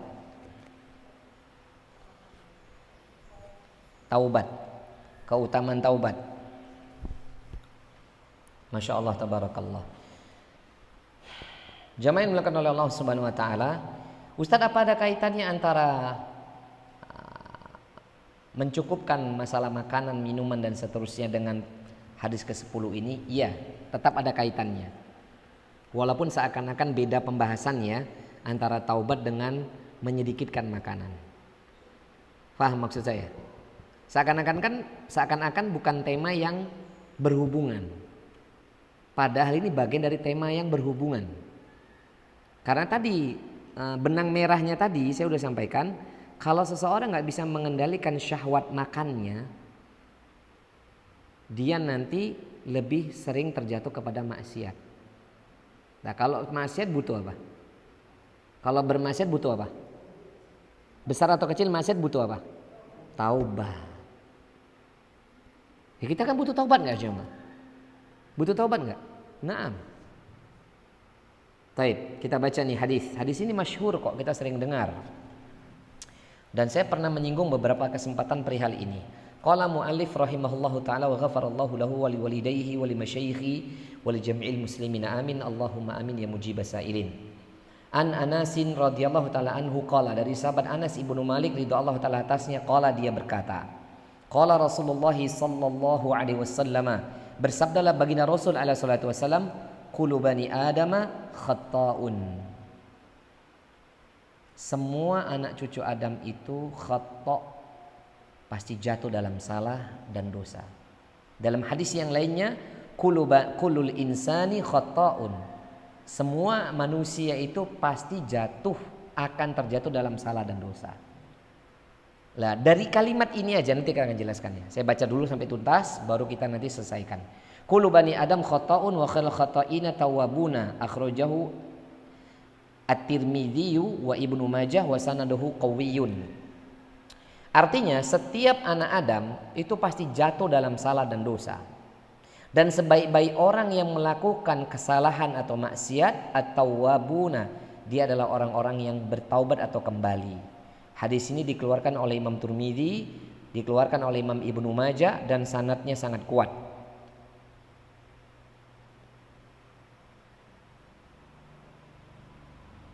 Sanadnya sangat kuat. Nah, jamaah, kita bahas dulu perihal tentang kullu bani Adam khata'. Anak cucu Adam, ya, setiap anak cucu Adam itu pasti jatuh dalam salah dan dosa. Ya iya, ini sangat waqi' jamaah, sangat realistis. Kenapa? Karena kalau kita ini nggak pernah melakukan kesalahan, pasti kita nggak tinggal di dunia. Tinggalnya di mana? Surga. Justru karena kita di dunialah kita ini pasti melakukan kesalahan. Paham ini ya? Kalau kita di surga melakukan kesalahan enggak? Di surga melakukan kesalahan enggak? Enggak mungkin kita melakukan kesalahan. Melakukan kesalahan itu kalau kita di mana? Ya di sini tempatnya. Lah jadi kalau kaidah umumnya aja kita pasti melakukan kesalahan, bisa nggak kita menuntut orang yang kita sayangi, menuntut orang yang menyayangi kita, bahkan dalam tanda kutip berjasa kepada kita, kita berharap dia tidak melakukan kesalahan? Ya kan nggak mungkin, mustahil jemaah. Contoh, secinta-cinta kita kepada orang tua kita, sesayang-sayang orang tua kita kepada kita, tetap saja yang namanya orang tua itu pasti pernah salah dan dosa. Dan kalau memang orang tua kita bersalah, Ya jangan kemudian kesalahannya itu kita tidak akui. Itu kita nggak boleh jamaah. Karena perintah Allah i'dilu huwa aqrabu littaqwa dalam surah Al-Maidah. Bersikap adillah kalian karena itu lebih dekat kepada takwa. Jadi kalau orang tua kita salah, katakan perbuatannya salah. Jangan dibenarkan perbuatan salahnya itu. Hanya saja kita pakai adab kita kalau ngomong sama orang tua atau menyikapi kesalahan orang tua. Ya kalau sikap kita kasih udzur kalau orang tua salah. Beri maaf. Doakan kebaikan dan abaikan tindakan kesalahan itu dan jangan pernah benci orang tua. Saya sudah pernah bahas itu dulu awal-awal Kitabul Jami'. Karena itu kan bersumber dari surah Al-A'raf ayat 199. Khudhil afwa wa'mur bil 'urfi wa'rid 'anil jahilin. Al-A'raf 199. Beri maaf. Perintahkan diri melakukan kebaikan dan abaikan tindakan bodoh mereka. Jadi apalagi orang tua jamaah. Sekalipun misalnya maaf ya, ada seorang ayah yang meninggalkan anak istrinya. Ya. Dia tinggalkan anak istrinya. Anaknya tumbuh tanpa seorang ayah. Ketika anaknya itu sudah besar dan dewasa, cukup untuk kebutuhan hidupnya, bahkan mungkin kaya, ayahnya baru datang. Mengaku saya ayahmu dan dibenarkan oleh ibunya. Lalu kemudian sikap seorang anak tidak memaafkan gitu, salahnya mah. Faham maksud saya? Faham? Apalagi ibunya dicerai. Misalnya contoh, ibunya dicerai, lalu nggak pernah dinafkahi, anaknya sendiri nggak pernah dinafkahi. Terus ketika orang tuanya ayah tadi datang dalam kondisi sudah sepuh, bahkan butuh perlindungan, butuh dia mendapat perhatian karena dulu telah melakukan kesalahan dan zalim, maka sikap seorang anak yang betul-betul berbakti kepada orang tuanya, dia melakukan 3 kaidah tadi. Khudil af, beri dia maaf. Wa'mur bil 'urf, perintahkan diri untuk melakukan kebaikan. Terima dia, rawat dia, doakan dia kebaikan. Wa'rid 'anil jahilin, lupakan, abaikan tindakan bodoh dia masa lalu. Paksa dirimu untuk mencintai dia. Sama, ada seorang ibu yang tega meninggalkan anaknya. Kan juga sekarang terbalik zamannya kan. Malah anak ditinggal sama suaminya, ibunya pergi. Ada nggak ini? Banyak sekarang. Kalau zaman biyen tahun 90-an, tahun 2000, lanang saya ninggali wedok sama anaknya. Sekarang enggak, perempuan yang ninggali anaknya sama suaminya. Top itu. Lu memang nyata ini kan, top. Kenapa? Dan kasus perceraian semenjak Covid ini kan kasus perceraian tinggi sekali. Sampai ada komentar seorang istri seperti ini kurang lebih ya. Dasar laki enggak berguna. Jemput mencari nafkah aja kamu enggak bisa. Udah, ceraikan aku. Aku bisa menghidupi diriku sendiri. Ku tinggal engkau sama anak-anak. Subhanallah. Mantap. Ini dosanya istri ini itu seperti dosanya seorang anak kepada orang tua. Ingat ya mbak-mbak yang belum menikah dan yang akan menikah dan yang sekarang sudah menjadi seorang istri, seorang ibu. Ketika Anda diperistri sama suami Anda, dosa Anda dulu kepada orang tua berpindah sekarang dosa Anda kepada suami Anda ketika berbuat salah. Jadi durhakanya seorang anak kepada orang tua itu sama besarnya ketika seorang istri berdurhaka kepada suaminya. Hati-hati. Paham ya? Tapi kalau suami membiarkan istrinya melakukan kesalahan, yang pertama kali mendapatkan dosa dan hukuman suaminya ketika dia membiarkan istrinya melakukan salah dan maksiat. Istri saya yang salah kok Ustaz. Lah kamu ngasih tahu enggak? Kamu nasihatin enggak? Lah kamu yang dosa. Gimana dok? Sejajar.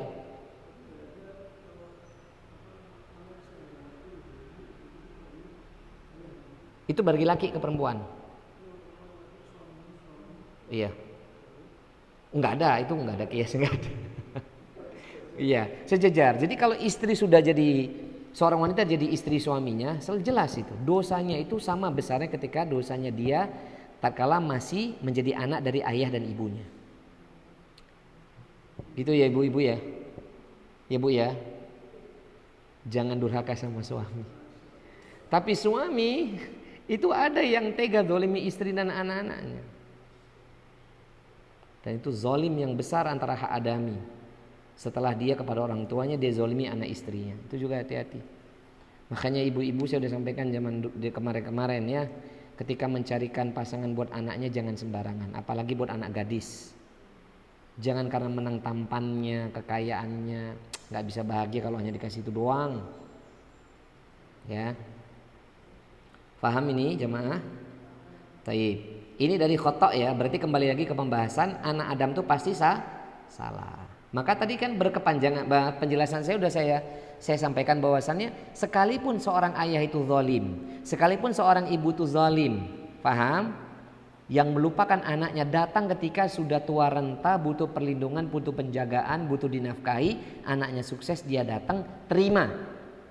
Apa dalilnya? Al-A'raf 199. Kenapa? Karena dia manusia. Paham ini?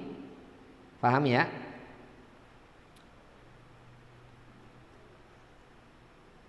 Kemudian jamin dilakukan oleh Allah, wa khairul khata'in yatawabun, dan sebaik-baik orang yang jatuh dalam kesalahan dia bertaubat kepada Allah. Lah ini ada penjelasan dalil yang lain.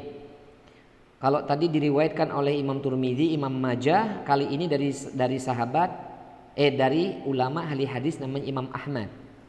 Kalau tadi Imam Tirmidzi, Imam Ibnu Majah, kali ini Imam Ahmad. Dari sahabat Anas Ibnu Malik juga.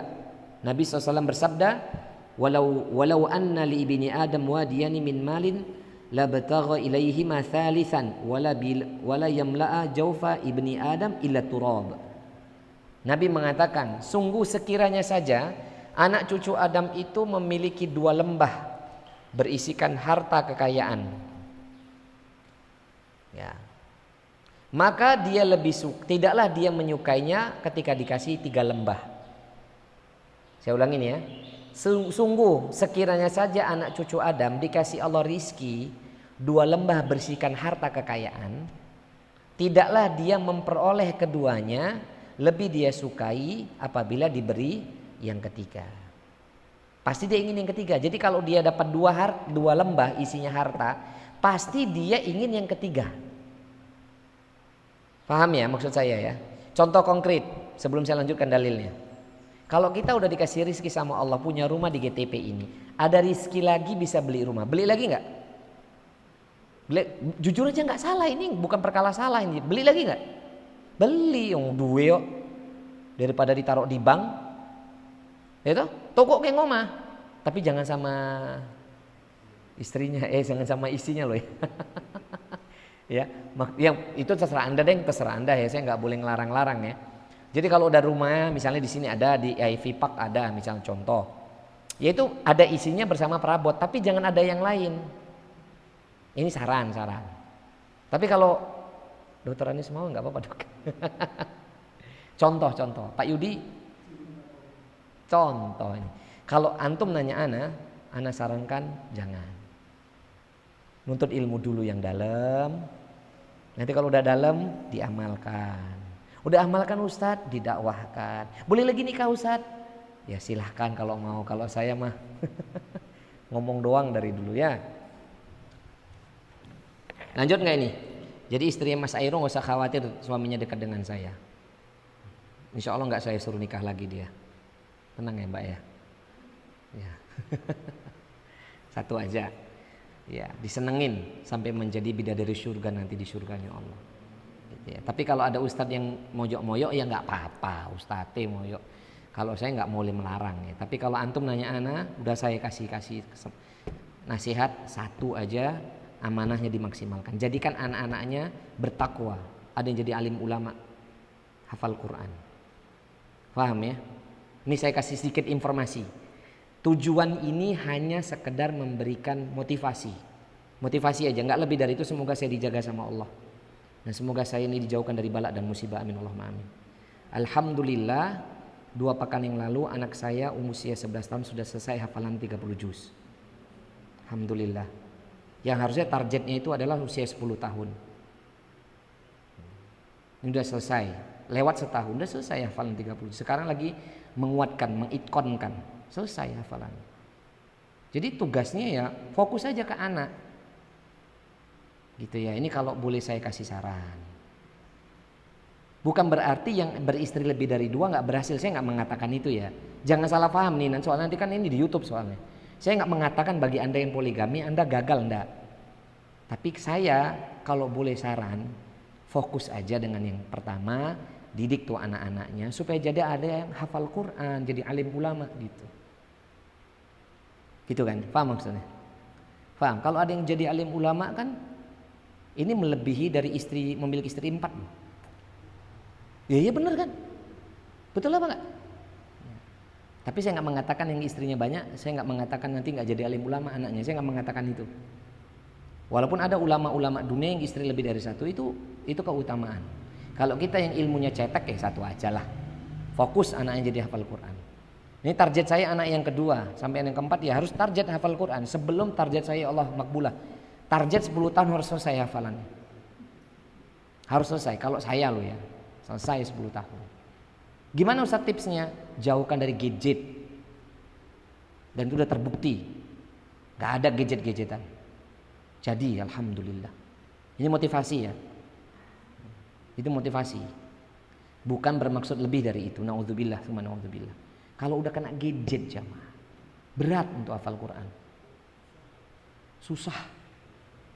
TV di rumah. Coba Dr. Saiful datang ke rumah. Ada nggak TV dok? Nggak ada rumah saya TV. Saya udah pernah ceritakan ke antum sekalian. Karena target kita punya target. Hidup cuma sebentar kok. Harus banyak menahan. Oke, siap? Siap ya? Taib. Berarti benar ya hadis Nabi ya. Sekiranya anak Adam itu dikasih 2 lembah berisikan harta, tidaklah dia ingin memperoleh yang ketiga setelah itu. Kita banget ya. Kita banget ya. Jadi kalau udah punya 2 rumah, nanti kada rezeki lagi kepengen beli lagi rumah nanti. Di Gerah Estetika ya. Di mana lagi? Gerah Candi Golf, Bukit Wahid, Gerah Wahid, terus pengen duit kabeh. Enggak apa-apa, enggak dilarang. Enggak dilarang loh ya, asalkan rumah yang dibangun tadi itu ada manfaatnya. Jangan sampai rumah itu kosong, ada hisapnya. Kan sudah sampaikan itu. Ada kendaraan, jangan sampai kendaraan itu memberatkan hisap di yaumul akhir. Kita udah bahas itu. Punya mobil 1, ada rezeki lagi, kepengen punya mobil yang 2. Enggak masalah. Asalkan mobil 1, 2, 3 tadi itu bisa membahagiakan keluarganya, bisa berada dalam kebahagiaan. Contoh, mobil yang 1 yang ada untuk keseharian, yang kedua untuk keluarga, untuk ngantar ayah ibu, siapkan supirnya. Fasilitas kalau ayah ibu butuh kemana-mana, berangkat, maaf bapak supir tolong layani ibu saya, mertua saya, antar ke sana kemari urusannya. Kalau memang kelebihan rezeki itu, biar kendaraan tadi menjadi pemberat timbangan amalan kebaikan. Kalau untuk orang tua kasih mobil yang terbaik jemaah. Kalau memang milik harta nih, dengarkan ini baik-baik. Kalau besok dikasih harta lebih banyak, ya harta lebih banyak, kita pakai mobil biasa nggak apa-apa. Tapi orang tua kasih mobil yang lebih bagus. Mampu beli Alphard kasih dia, biar naik Alphard. Kita naik odong-odong gak apa-apa. Jangan dibalik. Kita yang naik Alphard, dianya naik Datsun Go kayak punya saya gitu. Itu gak cocok jemaah. Kalau dikasih lebih, bahagiakan orang tua. Biar nanti itu memberatkan hisab di yaumul akhir. Kita ke tanah suci, kita di kelas kita di ekonomi kelas gak apa-apa. Orang tua bisnis kelas. Kalau bisa bisnis kelas semua, bisnis kelas. Faham maksud saya? Faham ya? Iya, bahagiakan orang tua mumpung ada. Gitu. Jadi kalau punya lebih, nggak apa-apa punya mobil, punya rumah di FV Park, misalnya contoh, mae atau mertua tempatin, tinggal di situ, jangan di kampung. Itu kayak gitu kalau punya rezeki lebih. Jangan nanti di sini Senin sampai Kamis atau Jumat pagi, nanti Jumat sore sampai Ahad nanti di rumah yang satunya. Nggak dilarang sih. Nggak dilarang sih. Cuman kan kalau bisa kan ya itu mertuanya atau orang tuanya.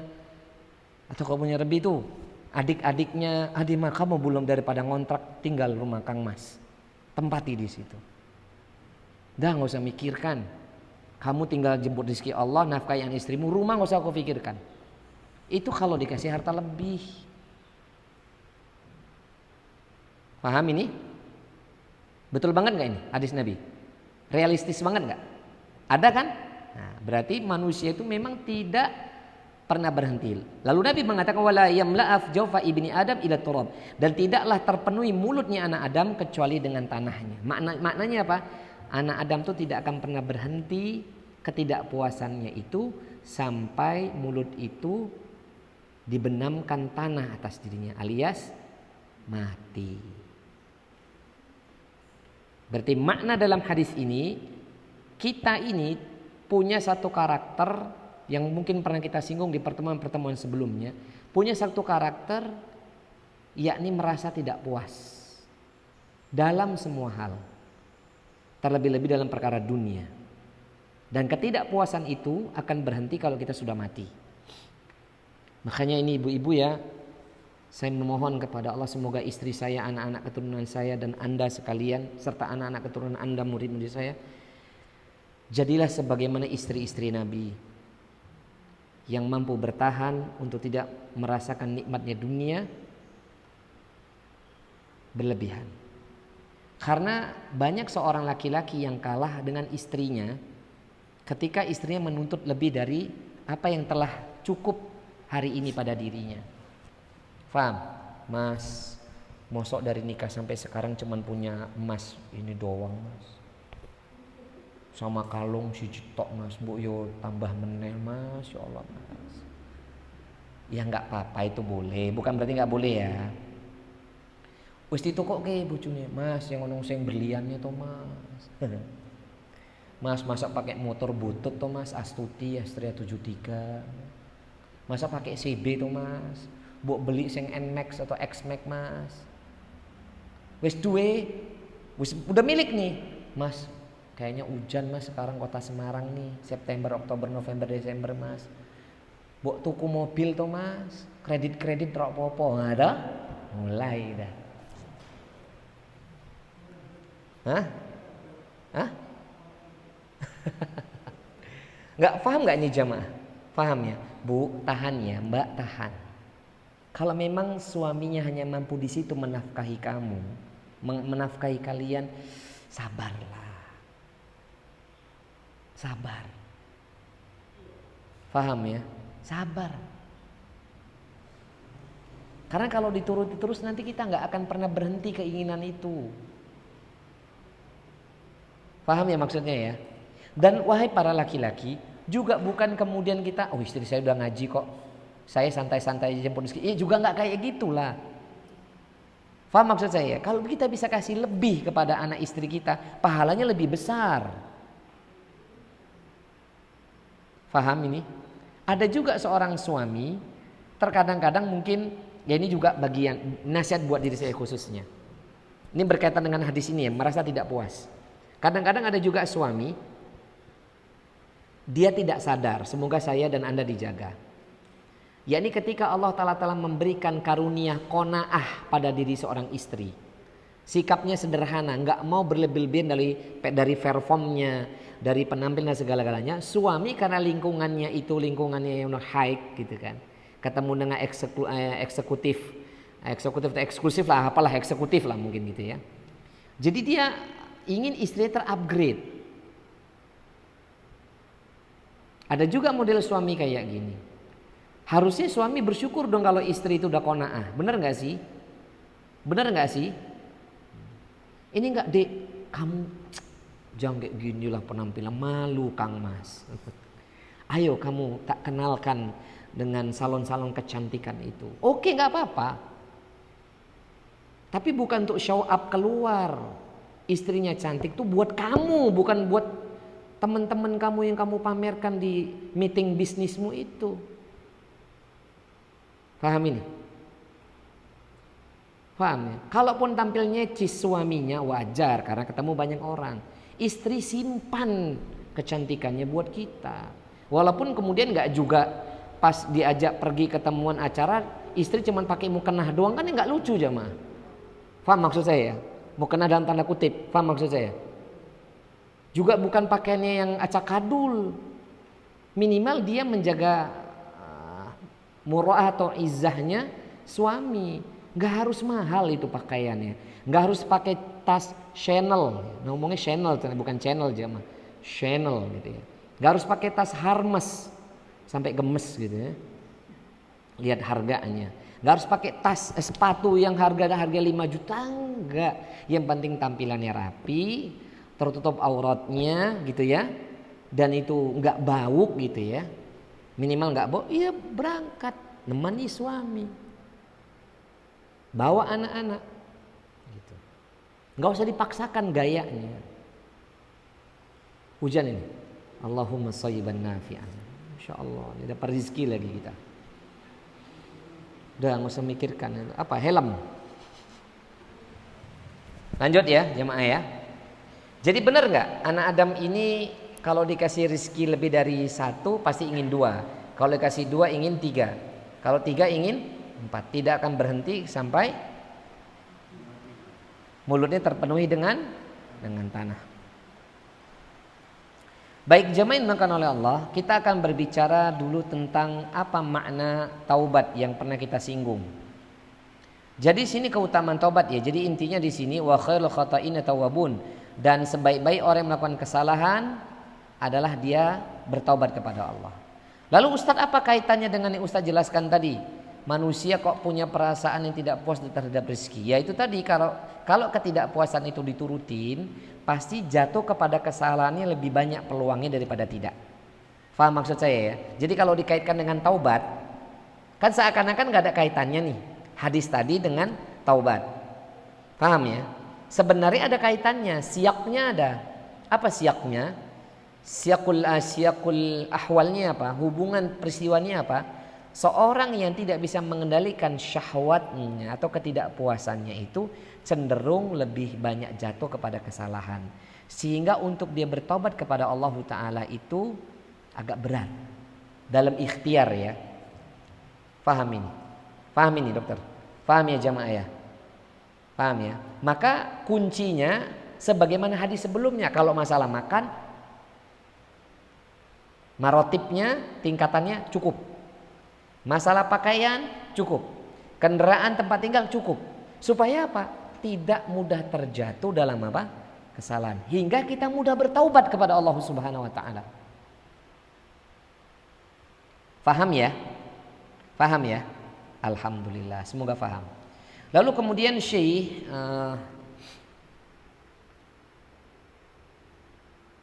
di sini menukil beberapa dalil sebagaimana juga yang ada dalam kitab Riyadhus Shalihin Al-Imam An-Nawawi rahimahullahu taala. Beliau menukil firman Allah dalam surah An-Nur ayat 31. Ya. Surah An-Nur ayat 31. Kenapa? Karena Allah itu sangat menyukai orang-orang yang bertaubat kepadanya. Allah Ta'ala katakan watubu ilallahi jami'an ayyuhal mu'minuna la'allakum tuflihun. Watubu, dan bertaubatlah. Tabayatubu, kembali maknanya kepada Allah. Kembali dari perbuatan yang tidak diridhoi oleh Allah kepada perbuatan yang diridhoi oleh Allah. Itu makna taubat. Watubu ilallah, dan kembalilah kamu kepada Allah. Bertaubatlah kamu kepada Allah. Maknanya apa jamaah? Taubat tadi kembali dari satu perbuatan. Makna taubat ya, kembali dari satu perbuatan yang dibenci oleh Allah kepada perbuatan yang dirahmati oleh Allah. Itu makna taubat. Paham? Makna taubat apa? Kembali dari perbuatan yang dibenci oleh Allah kepada perbuatan yang dirahmati oleh Allah. Berarti kembalinya seorang hamba kepada perbuatan yang dirahmati oleh Allah dari perbuatan yang gak disukai oleh Allah. Itu makna taubat. Sebagaimana firman Allah ini, bertaubatlah kalian kepada Allah semuanya, seluruhnya. Berarti kita diminta bertobat dari dosa-dosa semua. Ayyuhal mu'minun, wahai orang-orang mukmin, la'allakum tuflihun, agar engkau dijadikan oleh Allah orang yang beruntung. Kita ini jamaah gak boleh milah-milih, saya tobat dari dosa ini aja, yang itu enggak boleh sebenarnya.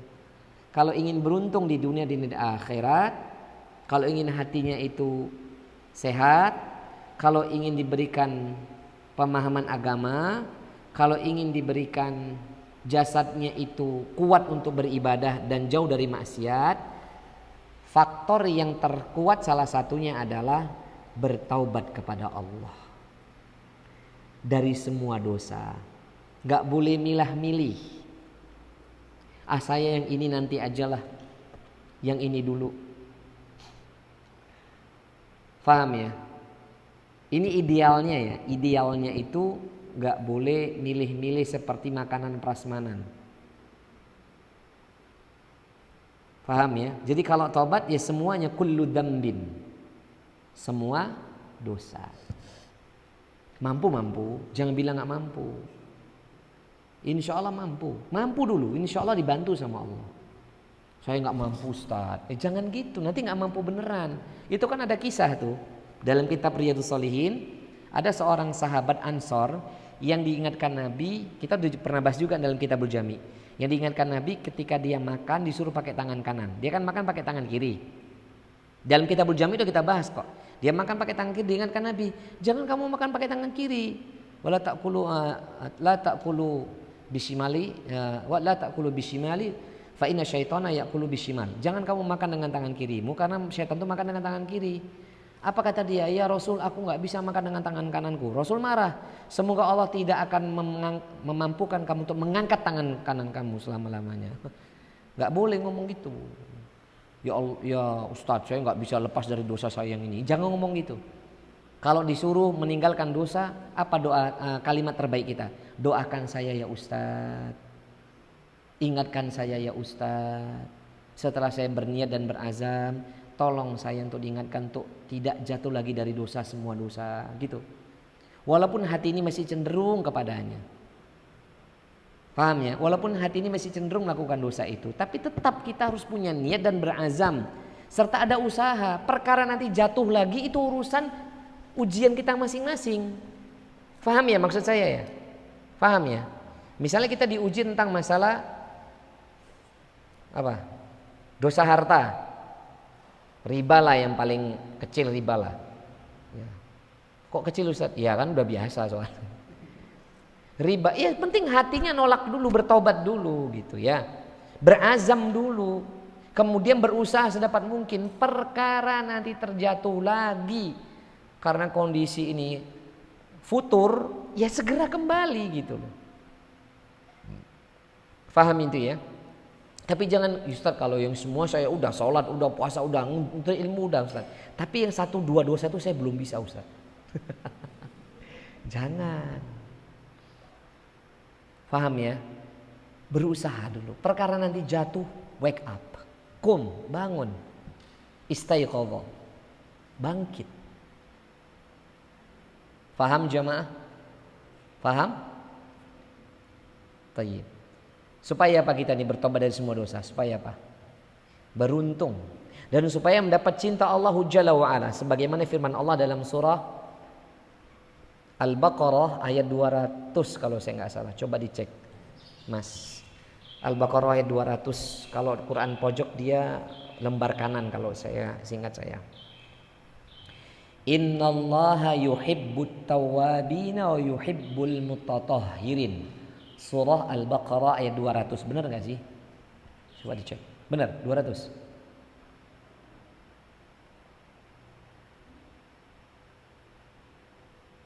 Itu tentang haid kalau nggak salah. Nanti di belakangnya, di bawahnya innallaha yuhibbut tawwabin wa yuhibbul mutatahhirin. Benar? 200 sama 202 ya? Saya betul-betul lupa itu. Sesungguhnya Allah menyukai orang-orang yang bertaubat dan orang-orang yang senantiasa mensucikan dirinya. Masa harus saya nyari? 200 kalau nggak salah jemaah. 222 coba, 222. Nah iya 222, maaf. 222 Al-Baqarah. Innallaha yuhibbut tawwabina wa yuhibbul mutatahhirin.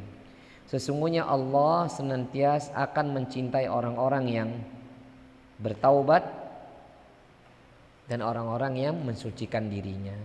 Jadi kalau kita ingin mendapatkan cinta Allah, bertaubatlah dari segala dosa. Surah Al-Baqarah ayat 222. Dan juga ada firman Allah surah Toha ayat 82. Surah Toha ayat 82.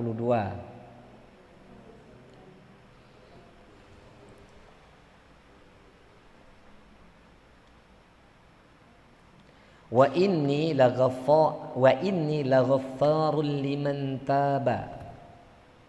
Surah Toha. Toha ma anzalna 'alaikal qur'ana litashqa. Kalau nggak salah itu Toha itu. Ayat 82 benar? Wa inni laghaffarul liman taba. Dan sesungguhnya aku, kata Allah. Kalau saya salah menerjemahkan tolong dibenarkan ya. Dan sesungguhnya aku, kata Allah, benar-benar Maha Pengampun, Maha mengampuni liman taba, bagi siapa yang bertaubat. Betul, coba dicek. Itu terjemahan saya. Benar ya, Dok? Pak Yudi ya. Sesungguhnya aku, kata Allah. Di sini Allah yang bersumpah. Wa inni, dan sesungguhnya aku, kata Allah. Benar gak?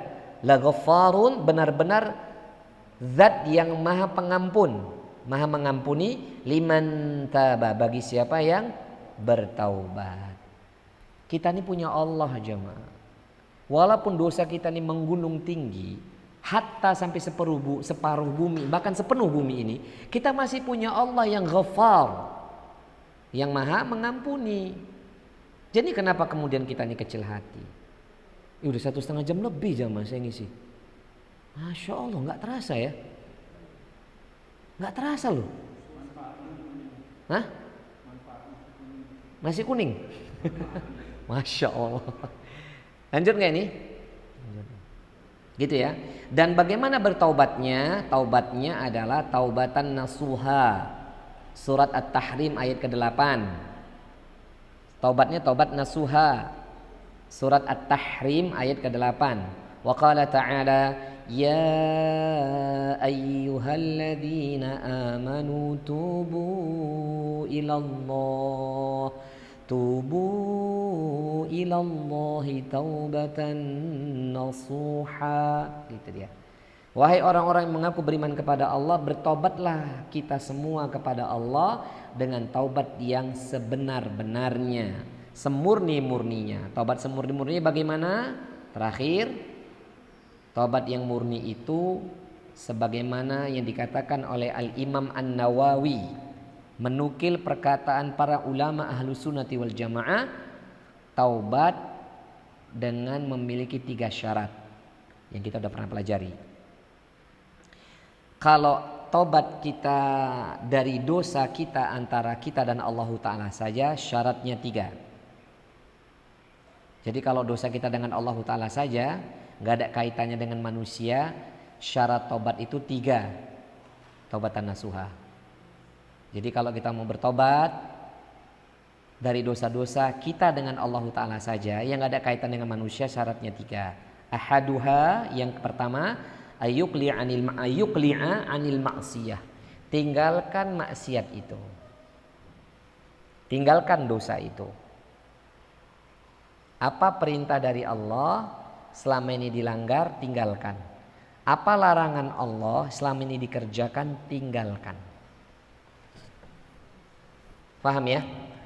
Tinggalkan maksiatnya. Wasani, yang kedua, masih kuat? Ayyandama ala fi'liha, hendaknya menyesali perbuatan dosa itu.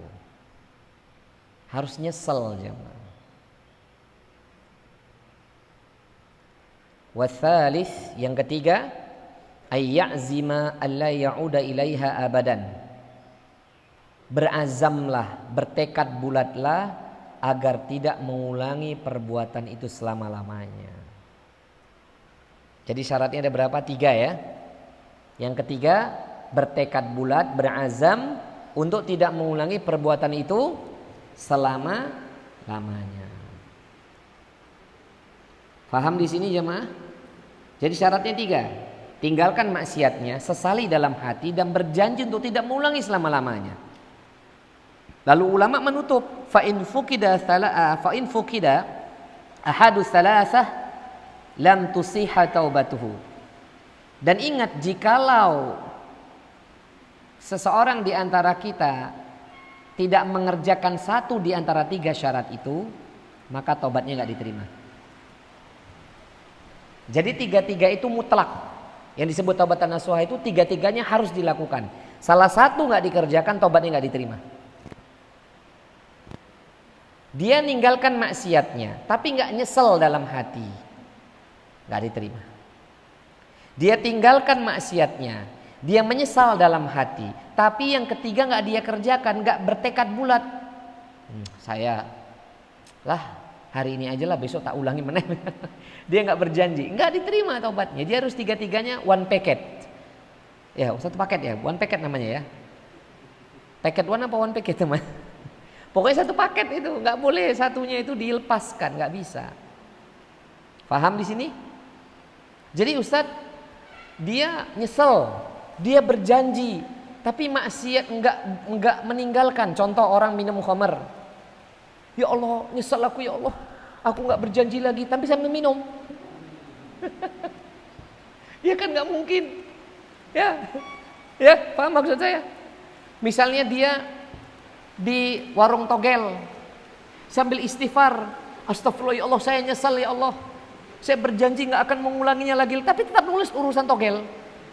Aduh, ya ini namanya nggak diterima taubatnya. Harus tiga-tiganya ada. Namun wa in kanatil ma'siyatu tata'allaqu bi adamiyyin fasyurutuha arba'atun. Dan jikalau maksiat yang dikerjakan kita ada mu'allaqnya, ada tata'allaqu, ada hubungannya dengan manusia, syarat taubatan nasuha itu menjadi 4. Kalau hubungannya dengan manusia itu syaratnya jadi 4. Ya, hadhihi salasa. Yang 3 tetap dikerjakan, yang keempat apa? Kembalikan haknya. Jadi kalau misalnya ya kita nyakitin orang, kita udah belajar tuh. Nyakitin orang, na'udzubillah tsumma na'udzubillah min dzalik. Wal iyadu billahi min dzalik. Kita pernah melakukan dosa sama orang lain. Maka syaratnya menjadi 4. Yang pertama tinggalkan dulu maksiatnya, yang kedua sesali perbuatannya, yang ketiga apa? Berjanji untuk tidak mengulangi selama-lamanya, yang keempat kembalikan haknya. Minta maaf. Yang paling berat begini jamaah. Kalau pas dulu kita SMP SMA makan di kantin sekolah, gorengan makan 3, bayarnya 2. Itu berat tuh. Ya kan jamaah ya. Kalau cewek-cewek saya nggak tahu zaman sekolah dulu bagaimana, saya nggak tahu. Kalau kami itu biasa tuh. Nanti ke kantin sekolah makan kerupuk 2, bayar 1. Maka kalau saya saran, kalau Anda itu mampir ke warung makan, lupa gorengannya berapa dimakan, gitu ya. Mending kita hitung lebih daripada kurang. Misalnya tadi saya makan 3 atau 4 ya, wis hitung aja 4. Hanya gorengan kok jamaah. Hitung aja 5 daripada angel-angel mikirnya, wis temu telu apa kesuwen, wis 4. Daripada mikirnya kesuwen gitu loh. Bayar lebih kan nggak apa-apa daripada kita bayar kurang, nggak jadi halal tuh darah yang kita makanan, nggak jadi daging kata orang tua. Jangan sampai makan tuh nggak jadi daging yang halal tumbuh. Jangan sampai. Ya, berarti kalau kita punya hak utang kepada hak Adam, harus apa? Yang keempat. Dan begitu juga kalau dari keempat syarat ini nggak terpenuhi, tobatnya nggak diterima. Jadi dia hanya 3 hal. Ya Allah, saya meninggalkan ya Allah. Yang kedua saya sesal ya Allah. Yang ketiga saya berjanji. Tapi yang keempat dia nggak mau datangi orang yang dia sakiti, tobatnya nggak diterima. Ngaten ji, gitu ya. Hadza wallahu taala alam. Enggak terasa ya akhi, ini hampir 2 jam ya. Sahih jam 1 tadi mulanya kan. Masya Allah. Enggak terasa Masya Allah. Semoga bermanfaat ya, ini faktor nasi kuning ini tadi. Semoga bermanfaat. Setelah Allah yang menakdirkan, ya kohwanya juga. Semoga bermanfaat. Hadza wallahu taala alam. Aku qouli hadza fastaghfirullah li wa lakum innahu huwal ghafurur rahim. Kafaratul majlis, subhanakallahumma wa bihamdik, asyhadu an la ilaha illa anta, astaghfiruka wa atubu ilaik. Wa sallallahu ala Muhammad walhamdulillahi rabbil alamin. Wassalamualaikum warahmatullahi wabarakatuh. Monggo silakan dokter. Salam. Enggak dengar, Dok. Nah.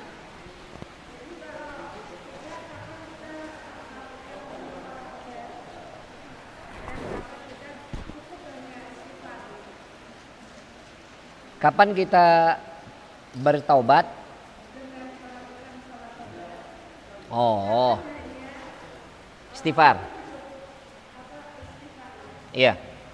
Ini pertanyaan yang bagus ini. Kapan kita peristiwa apa yang kita lakukan dengan cara sholat taubat dan kapan gitu ya dok? Cukup dengan istighfar apa? Istighfar saja perbuatan itu. Kalau sholat sunnah taubat ini kan ulama khilafiyah tentang kesohihannya. Tapi Syekh Al-Albani seorang ulama madhab Hambali itu mensohikannya. Termasuk madhab Syafi'i, karena kita notabene Syafi'i, sholat taubat itu ada. Tapi sholat taubat itu dikerjakan setelah melakukan dosa besar. Walaupun ada ulama yang mengatakan cukup betul-betul bertobat dengan 3 syarat tadi. Misal tadi minum khamr, contoh ya, main togel misalnya. Kan itu kan merugikan diri kita sama Allah Ta'ala saja, nggak ada kaitan orang lain, ya kan? Ini nggak perlu sholat taubat. Ada yang berpendapat demikian. Tapi ada juga ulama yang berpendapat taubat ya, karena itu dosa besar loh. Minum khamar itu dosa besar loh jamaah. Dosa besar yang ke-19 dalam kitab Al-Kabair. 19 atau 18 itu. Main judi kan togel judi jamaah. Itu juga dosa besar. Maka itu butuh tidak hanya taubat. Kalau menurut ulama Syafi'iyah enggak hanya taubat, tetap dia disunnahkan ya, sunnah tidak wajib, dianjurkan untuk salat sunnah taubat. Tapi kalau istighfar saja itu tanpa sebab aja nggak apa-apa. Walaupun kita nggak berbuat dosa. Kita istighfar tanpa berbuat dosa boleh nggak? Ya boleh banget. Wong Nabi aja pagi 100, sore 100, 200 loh Nabi Sallallahu Alaihi Wasallam yang maksum. Nabi itu standar normatif, zikir pagi 100 istighfarnya, zikir sore 100 istighfar dan taubatnya. Astagfirullah wa atubu ilaih, astagfirullah wa atubu ilaih 100 loh. Nah, tapi penggunaan istighfar itu kita kerjakan ketika kita ini melakukan dosa as-saghair, dosa kecil. Contoh suudzon sama orang lain. Berburuk sangka, istighfar. Astagfirullahaladzim. Atau dosa kecil apa yang kita kerjakan? Merendahkan orang dalam hati. Walah, dalam hati ingatan dah. Itu istighfar. Jangan mau nih hati kita yang tempatnya harusnya terpuji untuk diberikan keimanan, janganlah dikotori hal-hal seperti itu. Maka coba Anda perhatikan, saya sering banget ingatkan berulang-ulang, tidak usah ngurusi orang lain. Hatinya kotor, ngurusi diri sendiri juga repot kok. Betul nggak? Uang kita diem gini aja loh, nggak ngapa-ngapain. Setan itu selalu menggoda hati untuk berbuat maksiat, betul nggak? Betul nggak sih? Kalau kita nggak ngapa-ngapain, dia datang tuh. Nggak ngapa-ngapain tuh yang nggak dzikir gitu loh jamaah, nggak maksiat, nggak dzikir. Jatuh hati kita melakukan kesalahan. Ngapain juga ngurusin orang lain, wong diri sendiri aja khoto. Gitu ya. Ibu dokter.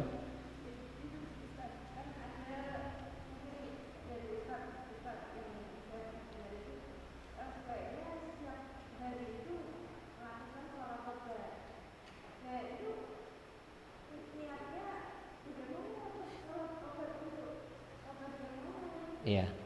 Iya. Pertanyaan dokter itu rasional banget. Loh kita nggak melakukan dosa besar kok suruh sholat sunnah taubat. Kan dokter kan kita kan dikasih akal nih ya, kajian kayak gini, kajian ilmiah begini itu menjadikan akal kita tuh lebih rasional sebenarnya. Harusnya seorang guru itu mencerdaskan murid, bukan menjadikan murid itu nggak naik-naik kelas gitu. Kita dikasih akal kan untuk berpikir.